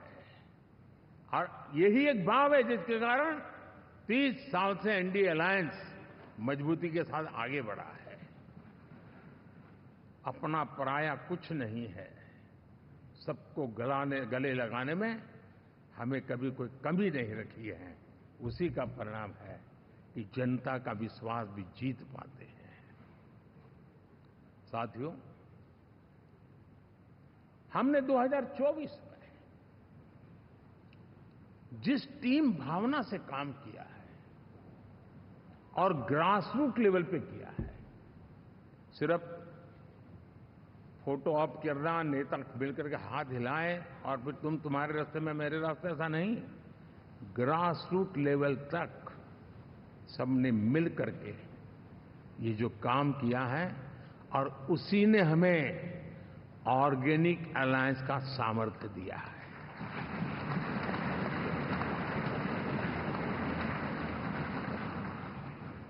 एक दूसरे का सहयोग किया है। हर किसी ने यही सोचा, जहां कम वहां हम। अगर कोई कमी है तो मैं आऊंगा, मैं मेहनत करूंगा, लेकिन तुम्हें कमी नहीं रहने दूंगा। जहां कम वहां हम, ये हर कार्यकर्ता ने जी करके दिखाया है और तभी तो जीत आती है। साथियों, कभी कभी मैं कह सकता हूं कि हमारा 10 साल का अनुभव है, भारत के हर क्षेत्र का और भारत के हर नागरिक का जो एस्पिरेशंस हैं, रीजनल एस्पिरेशंस हैं, वे और नेशनल एस्पिरेशंस, इसका एक अटूट नाता होना चाहिए। इसके बीच में हवा तक गुजर न सके, इतना जुड़ाव होना चाहिए, तब देश आगे बढ़ता है।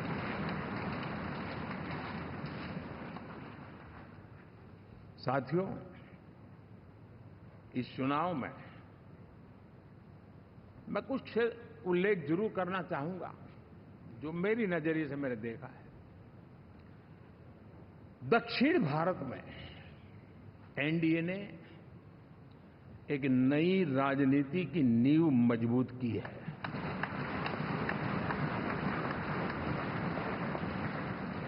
अब देखिए, कर्नाटक एंड तेलंगाना, अभी तो इनकी सरकारें बनी थी, लेकिन पल भर में ही लोगों का विश्वास टूट गया, भ्रम से लोग बाहर आ गए और एनडीए को गले लगा दिया। कर्नाटक और तेलंगाना में दोनों जगह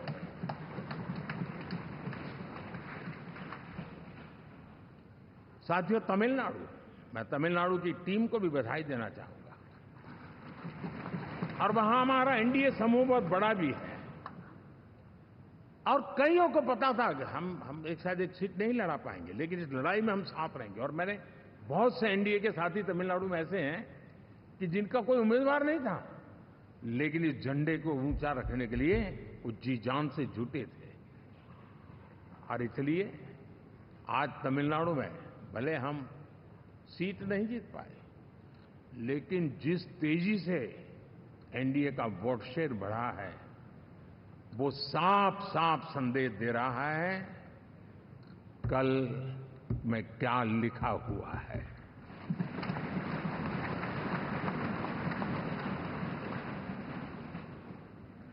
साथियों, पुडुचेरी हो, केरला, हमारे सैकड़ों कार्यकर्ताओं के बलिदान हुए हैं।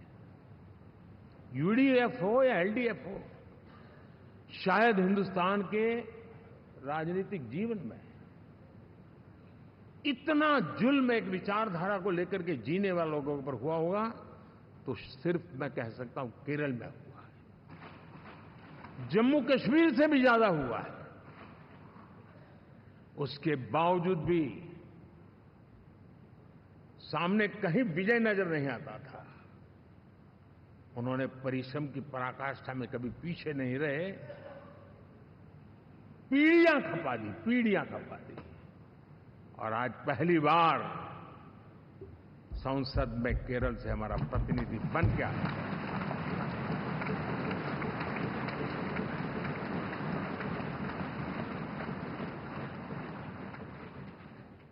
साथियों, अरुणाचल में हमने लगातार, हमारी सरकार बनती रही है और भारी समर्थन से बनती है। सिक्किम में भी हमारे एनडीए की सरकार करीब क्लीन स्वीप के साथ, अरुणाचल क्लीन स्वीप। आंध्र, मैं अबू बाबू को पूछ रहा था, बोले हिस्टोरिकली ये सबसे हाईएस्ट विक्ट्री है।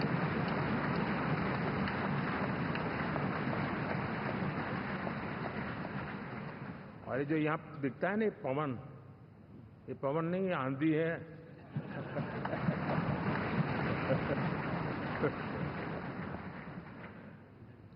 आंध्र ने इतना बड़ा हमारे प्रति जनमत दिया है।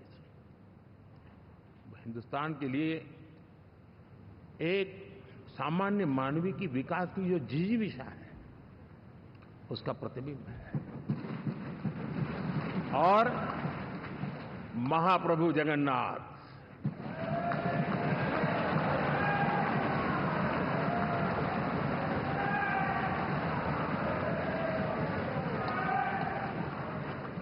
और मैंने अनुभव किया हमेशा। मैं हमेशा मानता हूं ईश्वर के अनेक रूप होते हैं, लेकिन जब मैं भगवान महाप्रभु जगन्नाथ जी को याद करता हूं तो मैं हमेशा मानता हूं ये गरीबों के देवता है।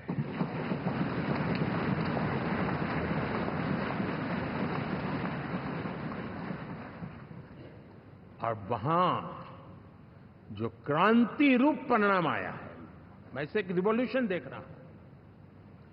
और मैं इसके साथ कह सकता हूं कि विकसित भारत का हमारा जो सपना है, आने वाले 25 वर्ष, पहले मैंने 10 साल कहा था, या मैं 25 साल कह रहा हूं, आने वाले 25 साल महाप्रभु जगन्नाथ जी की कृपा से उड़ीसा देश की विकास यात्रा के ग्रोथ इंजन पैकी एक होगा।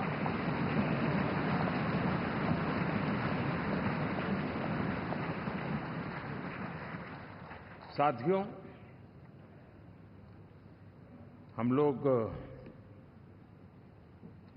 जब 4 जून के नतीजे चल रहे थे, मैं तो अपने काम में कुछ व्यस्त था, बाद में फोन आना शुरू हो गए। तो मैंने किसी को पूछा, यार ये तो ठीक है आंकड़े वांकड़े, तो मुझे ये बताओ कि ईवीएम जिंदा है कि मर गया?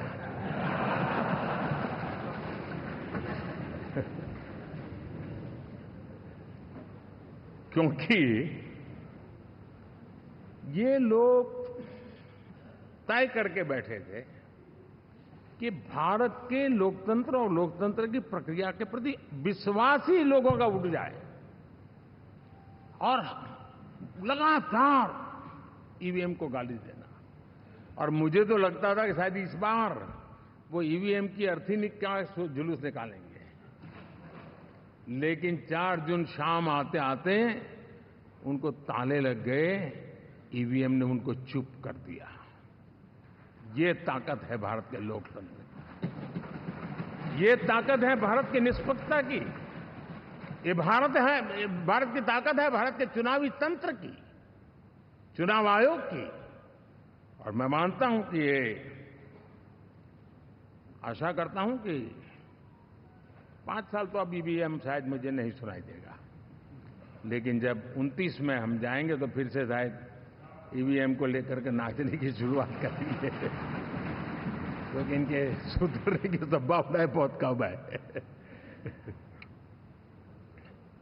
आप देखिए, चुनाव के समय मैंने पहली बार देखा, शायद हर तीसरे दिन इलेक्शन कमीशन के काम में रुकावट आए, इसके लिए सुप्रीम कोर्ट के दरवाजे खटखटाए गए, भांति भांति की एप्लीकेशन, और एक ही टोली थी। और लोकतंत्र के प्रति जिनका भरोभार अविश्वास है, ऐसे लोग सुप्रीम कोर्ट का उपयोग करते हुए कैसे रुकावट डाले, इसका निरंतर प्रयास करते रहे। और चुनाव आयोग की ताकत का एक बड़ा हिस्सा अदालतों में, इस पीक आवर्स में, चुनाव के पीक आवर्स में, यानी कितनी निराशा लेकर के ये लोग मैदान में आए थे कि उन्होंने पूरा हमला उसी इंस्टीट्यूट पे लगा दो, ताकि चुनाव के कोई भी परिणाम आए हम दुनिया के सामने भारत को भी बदनाम कर लें। ये षड्यंत्र का हिस्सा था दोस्तों, और कभी भी देश उनको माफ नहीं करेगा। साथियों, इंडी गठबंधन वाले जब ईवीएम का विरोध करते हैं तो मैं सिर्फ एक चुनाव के रूप में नहीं देख रहा। मैं मानता हूं ये लोग मन से पिछली शताब्दी के सोच वाले लोग हैं। वे टेक्नोलॉजी को हम महत्व न समझते हैं, न टेक्नोलॉजी स्वीकार करने को तैयार है। और ये सिर्फ ईवीएम में दिखाई दिया ऐसा नहीं, यूपीआई में दिखाया। जब हमने कहा कि हिंदुस्तान के लोग डिजिटल ट्रांजैक्शन करेंगे, फिनटेक की दुनिया में आज हिंदुस्तान का नाम हो गया, मानने को तैयार नहीं। आधार आज देश की एक पहचान बना है। मैं तो देख रहा हूं कि मुझे कई देश कहते हैं कि हमें आधार की पद्धति से आगे बढ़ना है, आप कैसे मदद कर सकते हैं। उस आधार को रोकने के लिए सुप्रीम कोर्ट में बार बार जाकर के परेशानियां पैदा की। यानी मूलतः ये प्रगति के विरोधी, आधुनिकता के विरोधी, टेक्नोलॉजी के विरोधी इंडी अलायंस हमने देखा है। साथियों, इस देश के लिए ये भी चिंता का विषय है कि विश्व में भारत के लोकतंत्र की ताकत को कम आंकने का प्रयास, और कितना एक्सट्रीम है। मैं दुनिया में ढोल पीट रहा हूं कि हम मदर ऑफ डेमोक्रेसी है, और ये दुनिया में जाकर के बता रहे नहीं हमारे देश में तो डेमोक्रेसी जैसा कुछ नहीं, क्योंकि वो मोदी बैठ गया है, वो एक चाय बेचने वाला यहां पहुंच कैसे गया, कुछ तो गड़बड़ की होगी। ये जो इनकी मनस्थिति है जी, भारत के नागरिकों को चुनाव प्रक्रिया के प्रति अविश्वास पैदा करने का जो उनका षड्यंत्र है, मैं मानता हूं कि अब दुनिया भी भारत के लोकतंत्र की विविधता, विशालता, व्यापकता, गहनता, इन सबको भी जानने समझने के लिए आकर्षित होगी। ऐसे इस चुनाव के नतीजे में देख रहा हूं। साथियों, जब 1 तारीख को मतदान पूरा हुआ और 4 तारीख को काउंटिंग, इस बीच की चीजों को आप देखिए। योजनाबद्ध तरीके से देश को हिंसा की आग में झोंकने का बयान दिए जाते थे। यहां इकट्ठे होना, यहां पहुंचना, यहां करना। कुछ लोग इस चीज को गंभीर नहीं लेते हैं, लेकिन ये बहुत गंभीर है। आप भारत के लोकतंत्र को, पहले उसकी व्यवस्था को अनादर करते हो, अब परिणाम आने से पहले एक ऐसा माहौल बना दो कि बस आग लगा देंगे। हर प्रकार से उन शब्दों का अर्थ यही निकलता है कि उन्होंने देश को उस दिशा में ले जाने का प्रयास किया था। लगातार देश को गुमराह करने का प्रयास किया गया, देश के लोगों को बांटने का प्रयास किया। अरे, चुनाव एक ऐसा लोकोत्सव होता है कि ज्यादा से ज्यादा लोगों को हम जोड़े, तोड़ने के लिए नहीं होता है। लेकिन हर प्रकार से कोशिश यही की गई। साथियों, मैं मानता हूं कि 2024 के लोकसभा के चुनाव के जो नतीजे हैं, हर पैरामीटर से देखेंगे, दुनिया ये मानती है और मानेगी कि ये एनडीए का महाविजय है।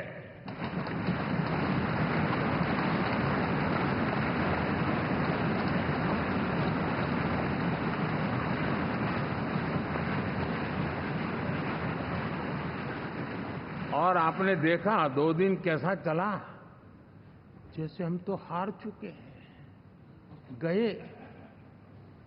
सब चारों तरफ यही दिखता था,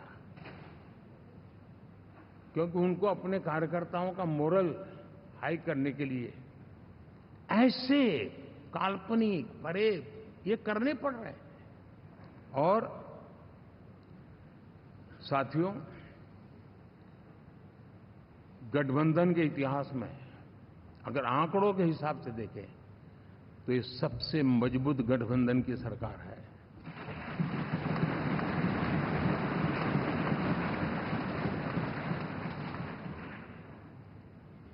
लेकिन कोशिश ये की गई कि इस विजय को स्वीकार न करना, उसको पराजय के छाया में डुबो कर रखना। लेकिन उसकी ऐसी चीजों की बाल मृत्यु हो जाती है, और हो भी गई। लेकिन देशवासी जानते हैं कि न हम हारे थे न हम हारे हैं।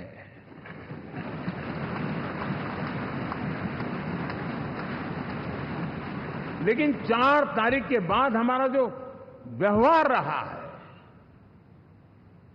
वो हमारी वो पहचान बताता है कि हम विजय को पचाना जानते हैं।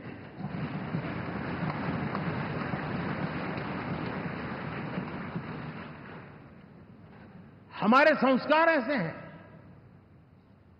कि विजय की गोद में उन्माद पैदा नहीं होता है और न ही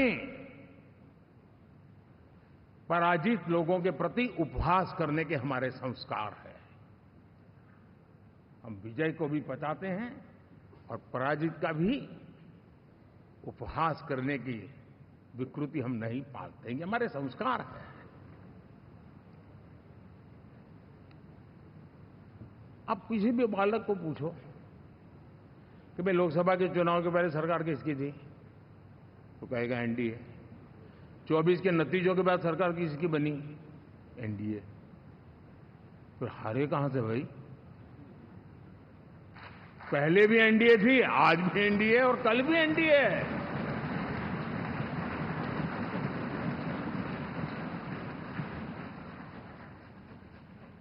आप सोचिए 10 साल बाद भी कांग्रेस 100 के आंकड़े को नहीं छू पाई।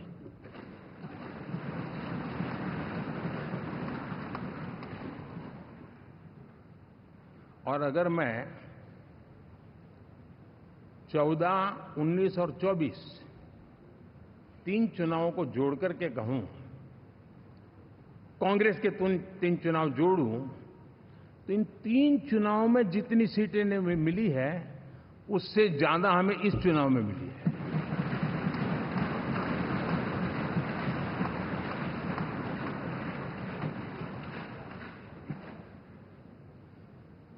और मैं साफ देख रहा हूं साथियों, एनडीए वालों को अंदाज नहीं है।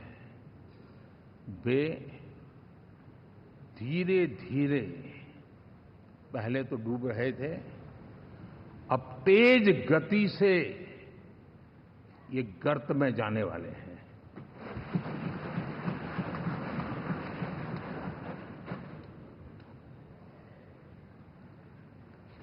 साथियों, इंडिया अलायंस वाले देश के सामान्य नागरिकों की जो समझ है, आज भी वो उसके सामर्थ्य को समझ नहीं पाए हैं या समझना चाहते नहीं हैं। भारत के सामान्य व्यक्ति की भी एक समझ है और जो जमीन से जुड़ा रहता है ना, वो समझ को छूता है, समझता है, पहचानता है। वो वहां नहीं है।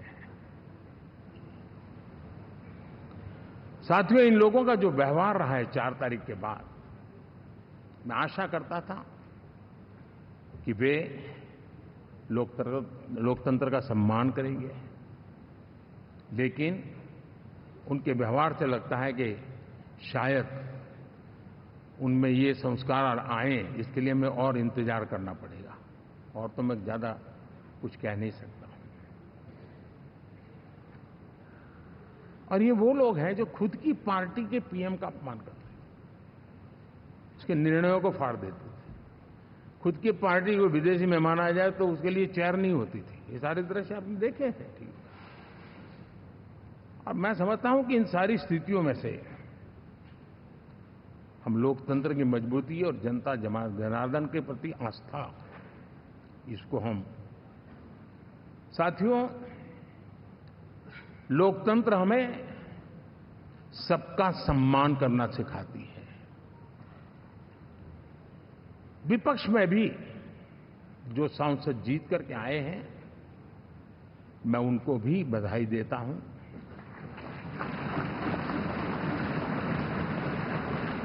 और मैं पिछले 10 वर्ष में एक चीज मिस कर रहा था कि debate, participation, quality of debate, मैं मिस कर रहा हूं, लेकिन मैं आशा करता हूं कि अब इस नया जो सदन बना है वो कमी मुझे खलेगी नहीं। शायद हमारे साथी भी राष्ट्रहित की नीयत के साथ सदन में आएंगे और भले वो विपक्ष में बैठे होंगे, लेकिन राष्ट्र के विपक्ष में नहीं है, हमारे विपक्ष में है। राष्ट्र में तो हम सब एक ही दिशा में हैं।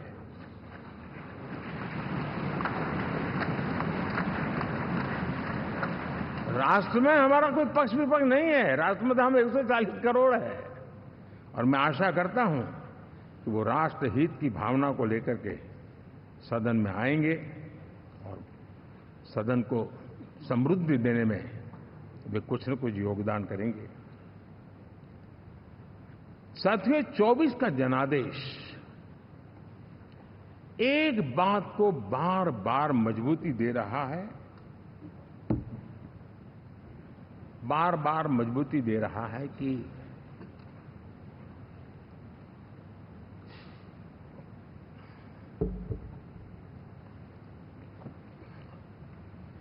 देश को आज के वातावरण में सिर्फ और सिर्फ एनडीए पर ही भरोसा है।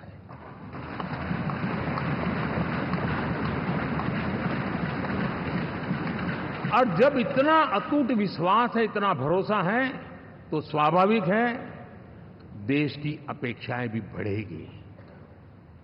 और मैं इसे अच्छा मानता हूं और हम सबका कर्तव्य भी मानता हूं। और इन अपेक्षाओं को पूर्ण करने के लिए, और मैंने पहले भी कहा था कि जो 10 वर्ष हमने काम किया है वो तो ट्रेलर है।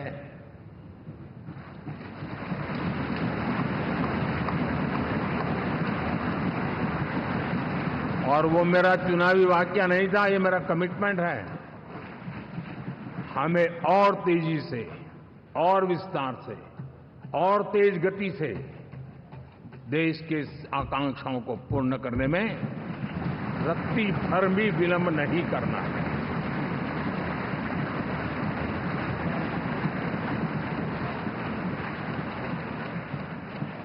जनता जनार्दन चाहती है हम पहले से ज्यादा डिलीवर करें। जनता चाहती है कि हम खुद ही हमारे पुराने रिकॉर्ड तोड़े। और मैं साथियों एक तरफ एनडीए रखूं, दूसरी तरफ भारत के लोगों के सपने और संकल्पों को रखूं, तो मैं कहूंगा NDA, new India, develop India, aspirational India.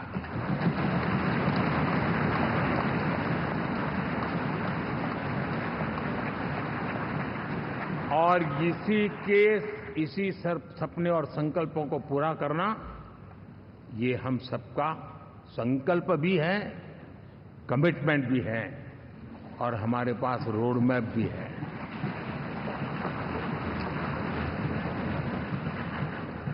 साथियों, एनडीए ने हमेशा करप्शन फ्री, रिफॉर्म ओरिएंटेड, स्थिर सरकार देश को दी है। जब जब हमें अवसर मिला हम लोगों ने काम किया है।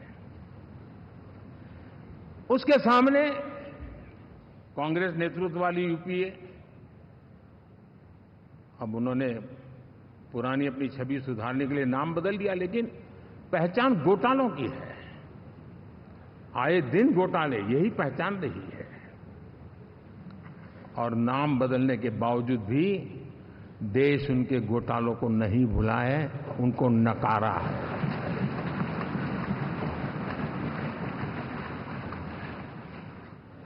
और मैं कह सकता हूं साथियों, इंडी अलायंस वालों ने एक व्यक्ति का अपोज करने के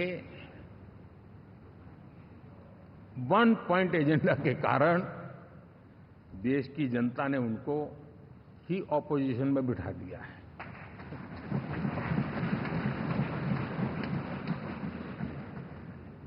एनडीए विकसित भारत, इस संकल्प को लेकर के चुनाव में गया था। देश के लिए सकारात्मक सोच को लेकर के गया था, देश की युवा शक्ति के सामर्थ्य को समझ करके नए अवसरों को लेकर के देश को आगे बढ़ने की बात लेकर के गया था। जबकि हमारे सामने जो लोग थे वो भ्रम फैलाना, झूठ फैलाना, यही गुमराह करने वाले काम यही करते रहे थे।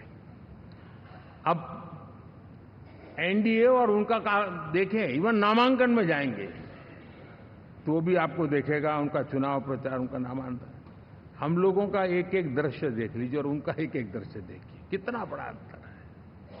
हर चीज में उनका कैरेक्टर दिखाई देता है। और क्या रहा, फोटो ऑप के लिए तो उन्होंने अलायंस घोषित कर दिया, लेकिन कितने ही राज्यों में वो आपस में लड़ते रहे हैं, चुनावी जंग में एक दूसरे की पीठ में छुरा भोंकते रहे हैं। कभी उन्होंने कहा कि ये तो हमारा वैचारिक अलायंस है, वो विचार लेवल पर ठीक है, बाकी नीचे तो हमारा अपना हम तैयार करेंगे। और अब फिर उन्होंने कहा कि भाई हम तो सीट के आधार पर अलायंस करेंगे, टोटल न भी करें, ये भी खेल खेला। और अभी तो चुनाव पूरा शुरू कर दिया कि ये तो हमारा अलायंस लोकसभा के चुनाव के लिए ही था, बाद में नहीं है, ये भी शुरू कर दिया। यानी मैंने बहुत पहले कहा था कि आप देख लेना 4 जून के बाद बिखराव शुरू हो जाएगा, और वो शुरू हो चुका है।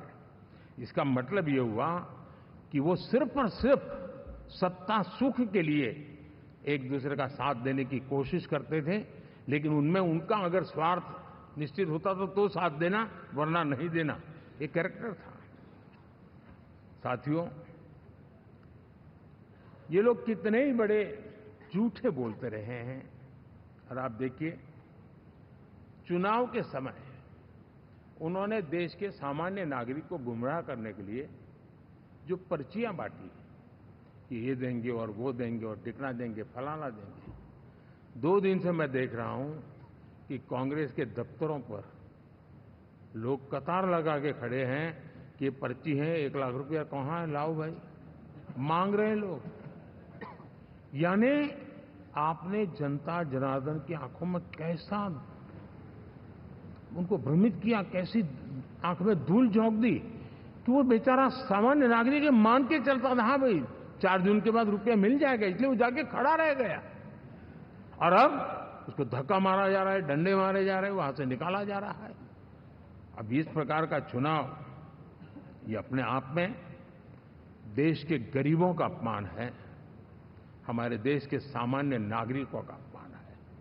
और कभी भी देश ऐसी हरकतों को न भूलता है, न ही कभी माफ किए बिना माफ कभी करता है।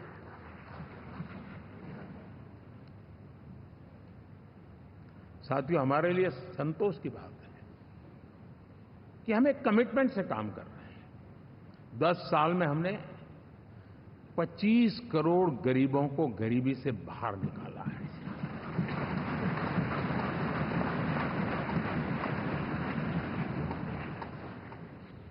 गरीब कल्याण का एक सुरक्षित मजबूत कवच दिया है हमने उसको, और उसके अंदर भी एक नए एस्पिरेशंस पैदा हुए हैं कि हाँ, अब मुझे गरीब नहीं रहना है, और उसके लिए मुझसे जो हो सकेगा मैं हर अवसर का फायदा उठाऊंगा। 3 करोड़ गरीबों को घर, ये ऐसे कहने का आंकड़ा नहीं है जी, कितनी मेहनत पड़ती है मुझे मालूम है, लेकिन हम सफलतापूर्वक इसको कर पाए हैं। 4 करोड़ लोगों को दे चुके हैं, 3 करोड़ का हम संकल्प लेकर के आज से आगे बढ़ेंगे। यानी ये भी हिम्मत है कि 4 करोड़ देने के बाद जिन परिवारों का विस्तार हुआ है, जरूरत पड़ी है, और राज्यों की भी उसमें इच्छा है, 3 करोड़ नए घर बनाने का संकल्प। 70 वर्ष की आयु से ऊपर के व्यक्तियों को, नागरिकों को 5 लाख रुपए तक इलाज के लिए मुफ्त इलाज की व्यवस्था।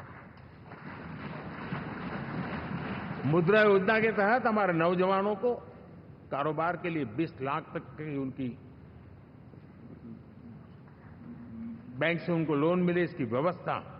ये मैं समझता हूं कि वायदा हमारे तीसरे कार्यकाल की गारंटियां, सब मैं अभी बताता नहीं हूं, लेकिन इन गारंटियों के प्रति हम कमिटेड हैं और उसे पूर्ण करने के लिए हम कोई कमी नहीं रखेंगे।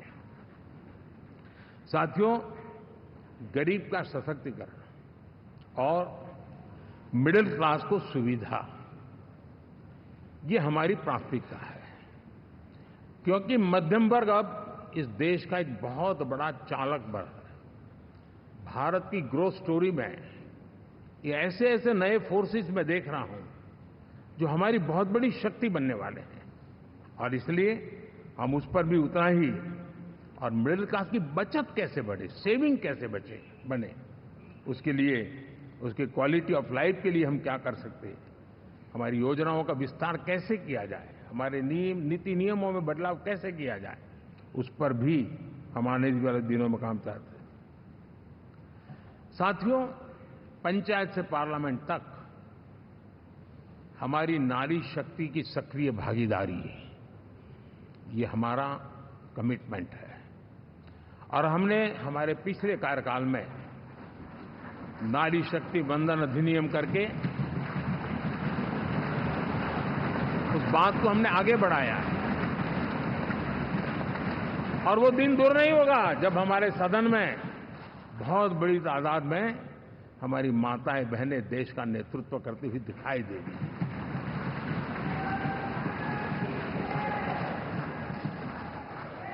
इस पूरे चुनाव में हम सबसे ज्यादा महिला उम्मीदवारों को टिकट देने वाली पार्टी रहे हैं, ये हमारा कमिटमेंट है। हमारी महिला सांसदों को जो आशीर्वाद देश की जनता ने दिया है, मैं इसके लिए विशेष रूप से उनका आभार व्यक्त करता हूं। और साथियों, आपने देखा होगा G20 समिट में दुनिया के सामने एक विषय लेकर के हम बड़े आग्रह से गए हैं, और वो है empowerment of women, development of women. इन सारी बातों को तो हम परिचित हैं। हमने एक नया शिफ्ट किया है और हम G20 समिट से भी इसको आगे बढ़ा रहे हैं, विमेन लेड डेवलपमेंट।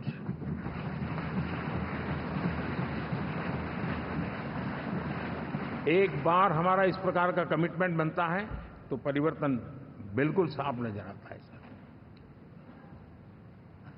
साथियों, एनडीए का ये कार्यकाल बड़े फैसलों का है, तेज विकास का है,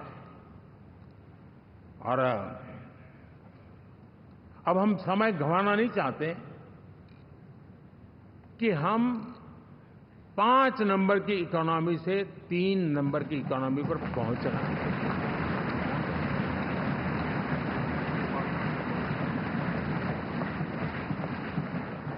और ये खाली 5 और 3 का आंकड़ा नहीं है, उसके कारण जो अर्थव्यवस्था का कद बन जाता है, वो सामान्य मानवीय की आशा आकांक्षाओं को पूरी करने के लिए सरलता बढ़ जाती है। देश के लिए जो जरूरतें हैं वो आराम से पूरी करने का सामर्थ्य बन जाता है, और इसलिए हम उस दिशा में बड़ी कोशिश करके आगे बढ़ना चाहते हैं। राज्यों का सहयोग भी उसमें उतना ही महत्वपूर्ण है, और भारत के संविधान ने हमें जिस प्रकार का दिशा निर्देश किया है कोऑपरेटिव फेडरलिज्म का, लेकिन मैंने उसमें आग्रह रखा है कॉम्पिटिटिव कोऑपरेटिव फेडरलिज्म। हमारे राज्यों के बीच में भी तंदुरुस्त स्पर्धा हो, राज्य और केंद्र के बीच में भी तंदुरुस्त स्पर्धा हो, हम अच्छा करने की स्पर्धा करें, और उस दिशा में हम आगे बढ़ना चाहते हैं। और हमने देखा है कि जब मैं कॉम्पिटिटिव कोऑपरेटिव फेडरलिज्म की बात करता हूं, आपने देखा G20 समिट हम एक जगह पे कर सकते थे, हम भी मालाएं पहन करके फोटो निकलवा सकते थे, लेकिन हिंदुस्तान के अनेक शहरों में 200 से ज्यादा मीटिंगें हुई, और दुनिया भर के नीति निर्धारक जो कहे G20 देशों के और बाकी भी 5-7 देशों के, वो हिंदुस्तान के कोने कोने में गए, उनके देशों में जाकर के भारत की विविधता, भारत की विशालता, इसकी चर्चा कर रहे हैं। उनके लिए आश्चर्य है, हमने तो दिल्ली आकर के वापिस जाते थे, पता ही नहीं था कि देश इतना बड़ा है। ये अपनी एक ताकत का परिचय हुआ है। हमने कोविड में देखा, राज्यों के साथ कोऑपरेशन के साथ हमने जिस प्रकार से लड़ाई लड़ी, और एक सूत्र में रह करके लड़े, दल किसी का भी हो सरकार में, लेकिन हमने इस काम को किया क्योंकि हमारा कोऑपरेटिव फेडरलिज्म के प्रति कमिटमेंट है। एस्पिरेशनल डिस्ट्रिक्ट एक ऐसा मॉडल है गवर्नेंस का जिसमें राज्य भी उतना ही सक्रियता से हमारे साथ जुड़े हुए हैं, और दुनिया के लिए जो डेवलपिंग कंट्रीज हैं उनके लिए गवर्नेंस का एक ऐसा मॉडल प्रस्तुत हो रहा है जिसका अब तो केस स्टडी के रूप में दुनिया के अनेक यूनिवर्सिटी केस स्टडी करना शुरू की है। अब उसको हम आगे बढ़ाते हुए एस्पिरेशनल ब्लॉक की तरफ ले जा रहे हैं ताकि हमारे ग्रासरूट लेवल पे भी जो वीक एरियाज हैं, जहां सुविधाएं अभी सामान्य एवरेज से भी नीचे हैं, उसको हम जल्दी से जल्दी उस स्टेट की एवरेज तक लाना चाहते हैं। देश का रीजन कोई भी क्षेत्र हो, सर्वांगीण विकास को लेकर हम चले हैं। साथियों, गत 10 वर्ष में इंफ्रास्ट्रक्चर के क्षेत्र में हमने एक बहुत बड़ा यानी सोचने में भी बदलाव लाए। जमीन पर तो लाए लाए, वरना हमारे देश में सोचा चलेगा यार, बारे एक बार कर लो ना, उस सहारे में से बदलाव नहीं। अब तो अच्छा ही चाहिए, बड़ा ही चाहिए, जल्दी से जल्दी पहुंचाने वाला चाहिए। सामान्य मानवीय के मन को हमने इस से प्रेरित भी किया है और पुरुषार्थ करके हमने उस दिशा में काम किया है। 5 साल में हमें गति शक्ति यानी इस प्रकार के प्लेटफॉर्म पर जो काम किया है, जो काम 6-6, 8-8 महीने तक नहीं होता था, वो आज 15-20 दिन में कर सकते हैं। सर, टेक्नोलॉजी का उपयोग करके हम काम कर रहे हैं, और ये जब होता है तो उसका मूल फायदा देश के नौजवानों के लिए रोजगार के अति अवसर बन जाते हैं। उनके लिए जीवन में सिलेक्शन के लिए बहुत बड़ा दायरा बढ़ जाता है, और वो हमें साथियों आज भारत दुनिया में विश्व के लिए एक नया मैन्युफैक्चरिंग हब के रूप में उभर रहा है। और जब हम मैन्युफैक्चरिंग हब कह रहे हैं तब सिर्फ इलेक्ट्रॉनिक गुड्स या सर्विसेज की मैं बात नहीं कर रहा हूं। मैं फूड प्रोसेसिंग में भी आज दुनिया में हम बहुत तेजी से आगे बढ़ रहे हैं, और वो भारत के किसानों को बहुत बड़ी ताकत देने वाला है। उसी प्रकार से स्पेस हो, आर्टिफिशियल इंटेलिजेंस हो, स्टार्टअप्स की बात हो, स्किल जॉब अपॉर्चुनिटीज की बात हो, आज भारत बहुत तेजी से आगे बढ़ेगा, बढ़ रहा है, ये मेरा विश्वास है।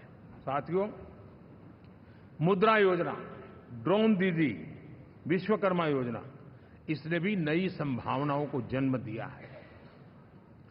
साथियों, हमारी संस्कृति, हमारी विरासत, उसके प्रति हम जितना ध्यान केंद्रित करेंगे, दुनिया के लिए आकर्षण का केंद्र बनेगा, और इसलिए हम उन दिशा में, और मैं मानता हूं भारत के लिए टूरिज्म एक ऐसा एवेन्यू है जो गत शताब्दी में हमें कभी आज से लेकर के पीछे के 100 साल में कहूं, ऐसा अवसर नहीं मिला है जैसा आने वाले 25 साल में मिलने वाला है। दुनिया भारत की तरफ मुड़ने वाली है। अब हमारा काम है हम इसके लिए आवश्यक व्यवस्थाओं को विकसित करें, हमारी विरासत के प्रति हम हमारा पर्यटन का विकास करते हुए एक विन विन सिचुएशन का हम फायदा उठाएं, और उसमें बहुत अधिक निवेश की संभावनाएं मैं देखता हूं। और ये ऐसा क्षेत्र है जिसमें हर स्तर के लोग कमाते हैं, गरीब से गरीब आदमी भी कमाता है और बड़ी बड़ी होटल वाला भी कमाता है, हर कोई इसमें कमाता है, और हमने टूरिज्म के हम बल देना चाहते हैं, बहुत पोटेंशियल है। आज जो इंफ्रास्ट्रक्चर के क्षेत्र खुले हैं, इसका फायदा इसको मिलता है, एयरवे हो, रेलवे हो, हमारे एक्सप्रेस वे हो, ये हमारा यातायात जितना बेहतर हो, और हमारा डिजिटल कनेक्टिविटी का जो काम है, ये इसके लिए एक बहुत बड़ा पॉजिटिव ग्राउंड तैयार कर रहा है, और जिसका फायदा मिलने वाला है। और जो वोकल फॉर लोकल और रीजनल टूरिज्म, इसको एक बल देने का काम है। साथियों, अब दुनिया एक नए युग में प्रवेश रही है। जिस समय औद्योगिक क्रांति हुई, उस समय हम गुलामी के दौर से गुजर रहे थे, तो औद्योगिक क्रांति का जितना फायदा लेना चाहिए हम नहीं ले पाए। अब एक नया युग शुरू हो रहा है, हरित युग, ग्रीन एरा। भारत के पास बहुत संभावनाएं हैं इसका नेतृत्व करने की, और हम इसके लिए आने वाले दिनों में ग्रीन हाइड्रोजन की बात हो, ग्रीन एनर्जी हो, या ग्रीन जॉब्स हो, या ग्रीन मोबिलिटी हो, इन सारे विषयों को हम इतनी तेजी से आगे बढ़ाना चाहते हैं ताकि इस हरित युग का नेतृत्व दुनिया में भारत का सामर्थ्य सिद्ध कर दें। ये हम चाहते हैं। साथियों, इसी सिलसिले में इस 5 जून को जब पर्यावरण दिवस था, 4 जून को नतीजे आ गए थे, तो उसी दिन मेरे मन में एक विचार आया कि कार्यक्रम 5 जून को हमने आरंभ किया, एक पेड़ मां के नाम। हर किसी को मां के प्रति श्रद्धा होती है,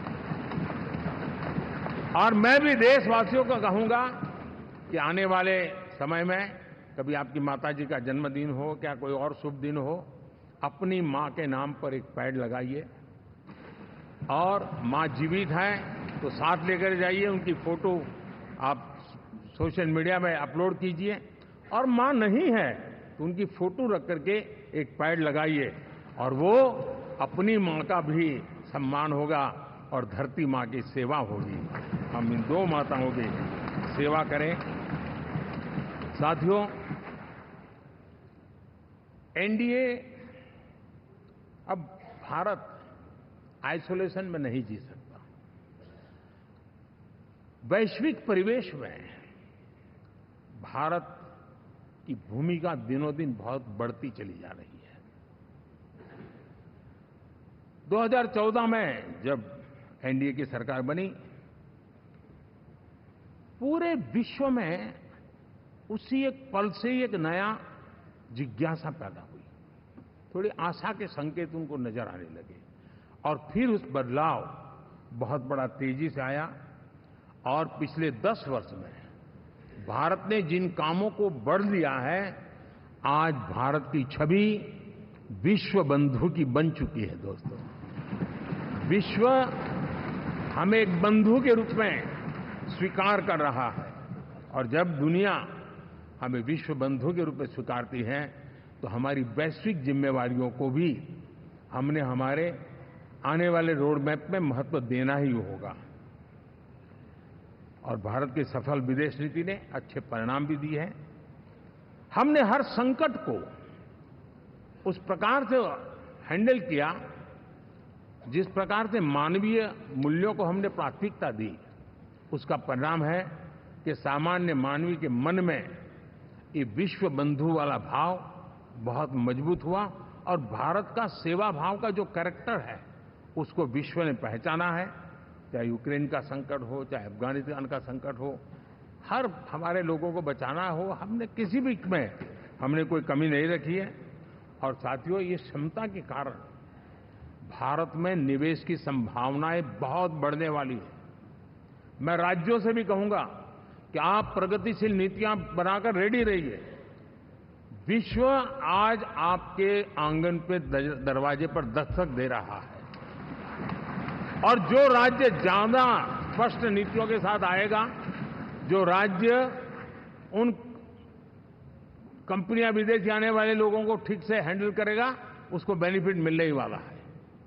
और भारत ने जो नीतियां बनाई है, भारत ने जो वातावरण बनाया है, उसका लाभ भारत के हर राज्य को मिलना चाहिए, और उस दिशा में हम तेजी से काम करना चाहते हैं।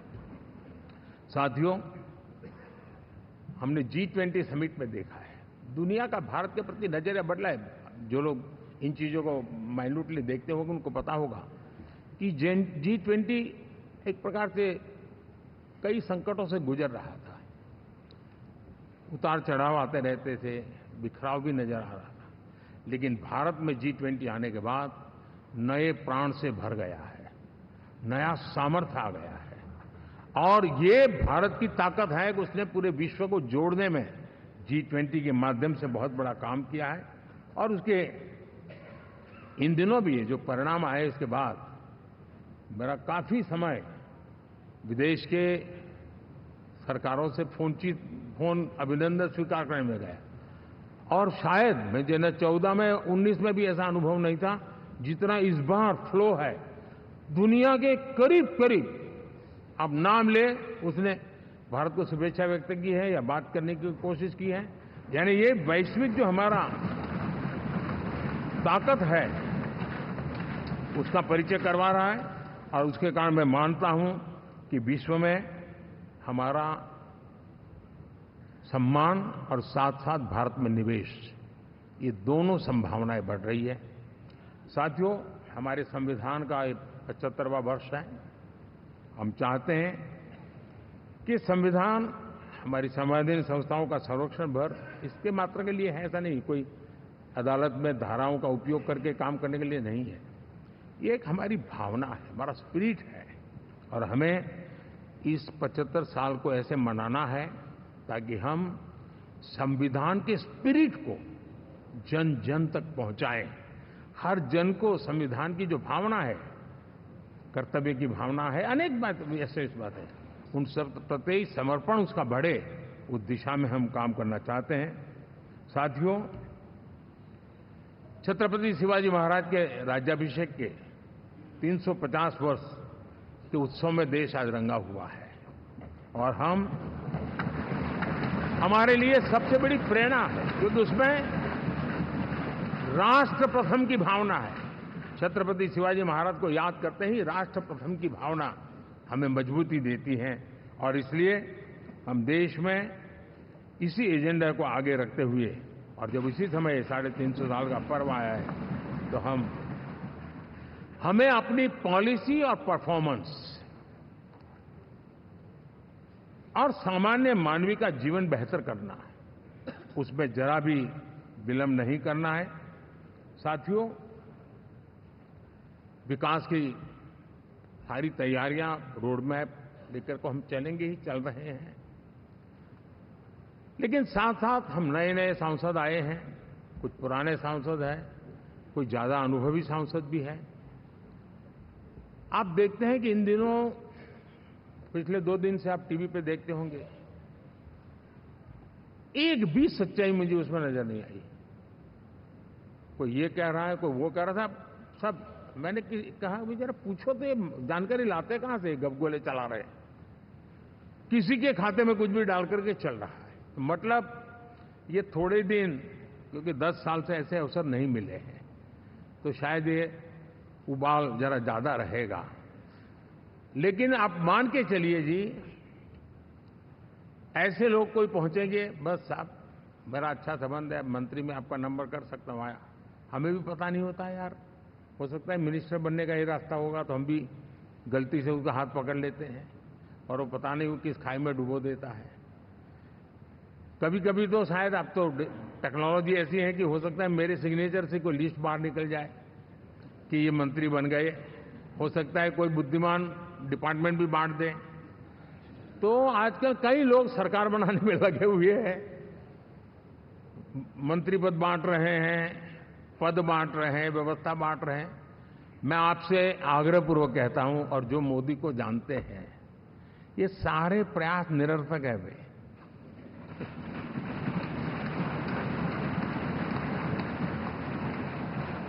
आप भी किसी का फोन आ जाए तो 10 बार वेरीफाई कीजिए कि जिसने फोन किया है वो सचमुच में अथॉरिटी है। अदरवाइज कोई भी कहे भाई आपका नाम हो गया है, सुबह परिवार को बुला लीजिए, शपथ समारोह में आना है, हो गया। तो ऐसी गपबाजी करने वाली एक बहुत बड़ी फौज रहती है। कुछ लोग आदतन करते रहते हैं, कुछ लोगों को मजाक आती है लेकर, और कुछ लोग बदइरादे से करते हैं। मेरा सभी सांसदों से आग्रह है कि हम इन सारे षड्यंत्रों का शिकार न बने। दूसरा, हमारे जो इंडिया अलायंस वालों ने इस चुनाव में फेक न्यूज में एक्सपर्टाइज कर लिया, डबल पीएचडी कर लिया उन्होंने, वो शायद इसका भरपूर उपयोग करेंगे। हम कृपा करके इन चीजों से दूर रहें, अफवाहों से दूर रहें। ये जो टीम बैठी है वो अनुभवी टीम है, मुझे भी सही सलाह देने वाली टीम है, और इसलिए टीम मिलकर के बहुत सही निर्णय करने वाली है। कृपा करके ब्रेकिंग न्यूज के आधार पर देश चलेगा नहीं, ये मान के चलिए।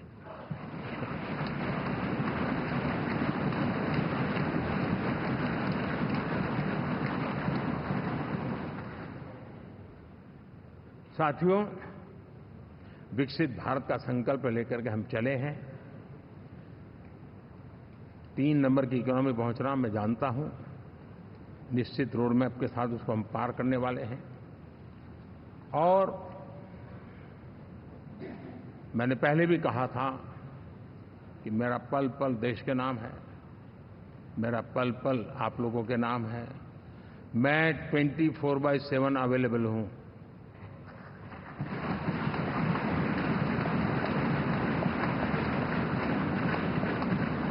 हमें मिलकर के देश को आगे बढ़ाना है। फिर से एक बार आप लोगों ने मुझ पर जो विश्वास जताया है, जो प्यार दिखाया है और जो समर्थन दिया है, वाकई मैं मानता हूं भारत के लोकतंत्र की एक बहुत बड़ी ताकत है। मैं जितना आपका आभार व्यक्त करूं उतना कम, और मैं विश्वास दिलाता हूं कि मैं आपकी आशा अपेक्षाओं को पूरी करने में, परिश्रम करने में कोई कमी नहीं रखूंगा।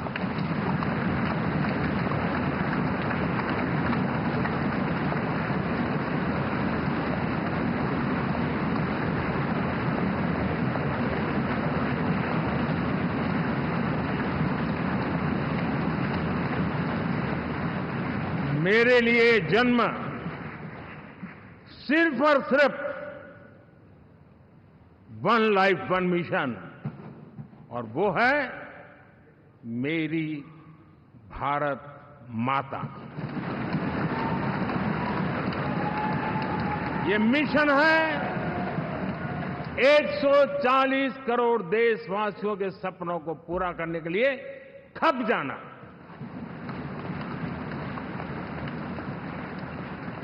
ये मिशन है 140 करोड़ देशवासियों को 1000 साल की मुसीबतों से जो गुजरी हुई पीढ़ी दर पीढ़ी है, उसे मुक्ति दिला करके सम्मान के साथ विश्व में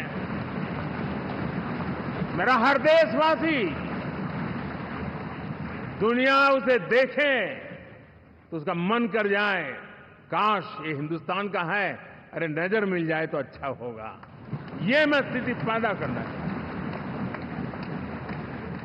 उसका मन लालायित होना चाहिए, हिंदुस्तानी है, अरे यार जरा हाथ मिला लूं, कुछ एनर्जी मुझे भी आ जाए। मैं देश को इस ऊंचाई पे ले जाना चाहता हूं। और साथियों, मुझे पक्का विश्वास है आपका साथ, आपका सहयोग, आपका अनुभव बहुत बड़े परिणामों की संभावनाएं लेकर के आया है। लोकसभा का ये गठन उन सभी आकांक्षाओं को पूरा करेगा। मैं फिर एक बार आप सबका हृदय से बहुत बहुत धन्यवाद करता हूं।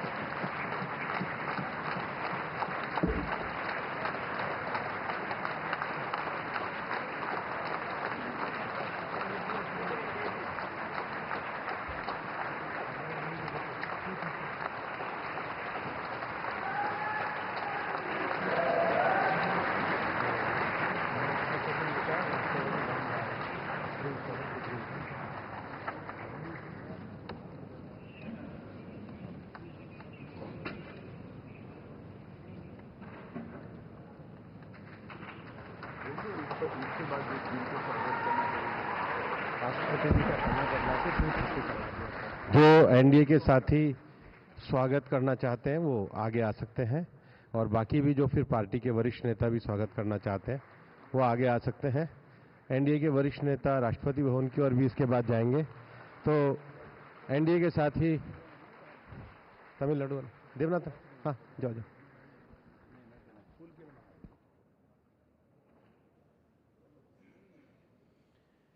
एनडीए के साथी या वरिष्ठ नेता जो स्वागत के लिए आए हैं वो एक आगे धीरे धीरे जा सकते हैं। तो एनडीए संसदीय दल की बैठक में ऐतिहासिक निर्णय, ये ऐतिहासिक बैठक है और प्रधानमंत्री के तौर पर चुना गया है।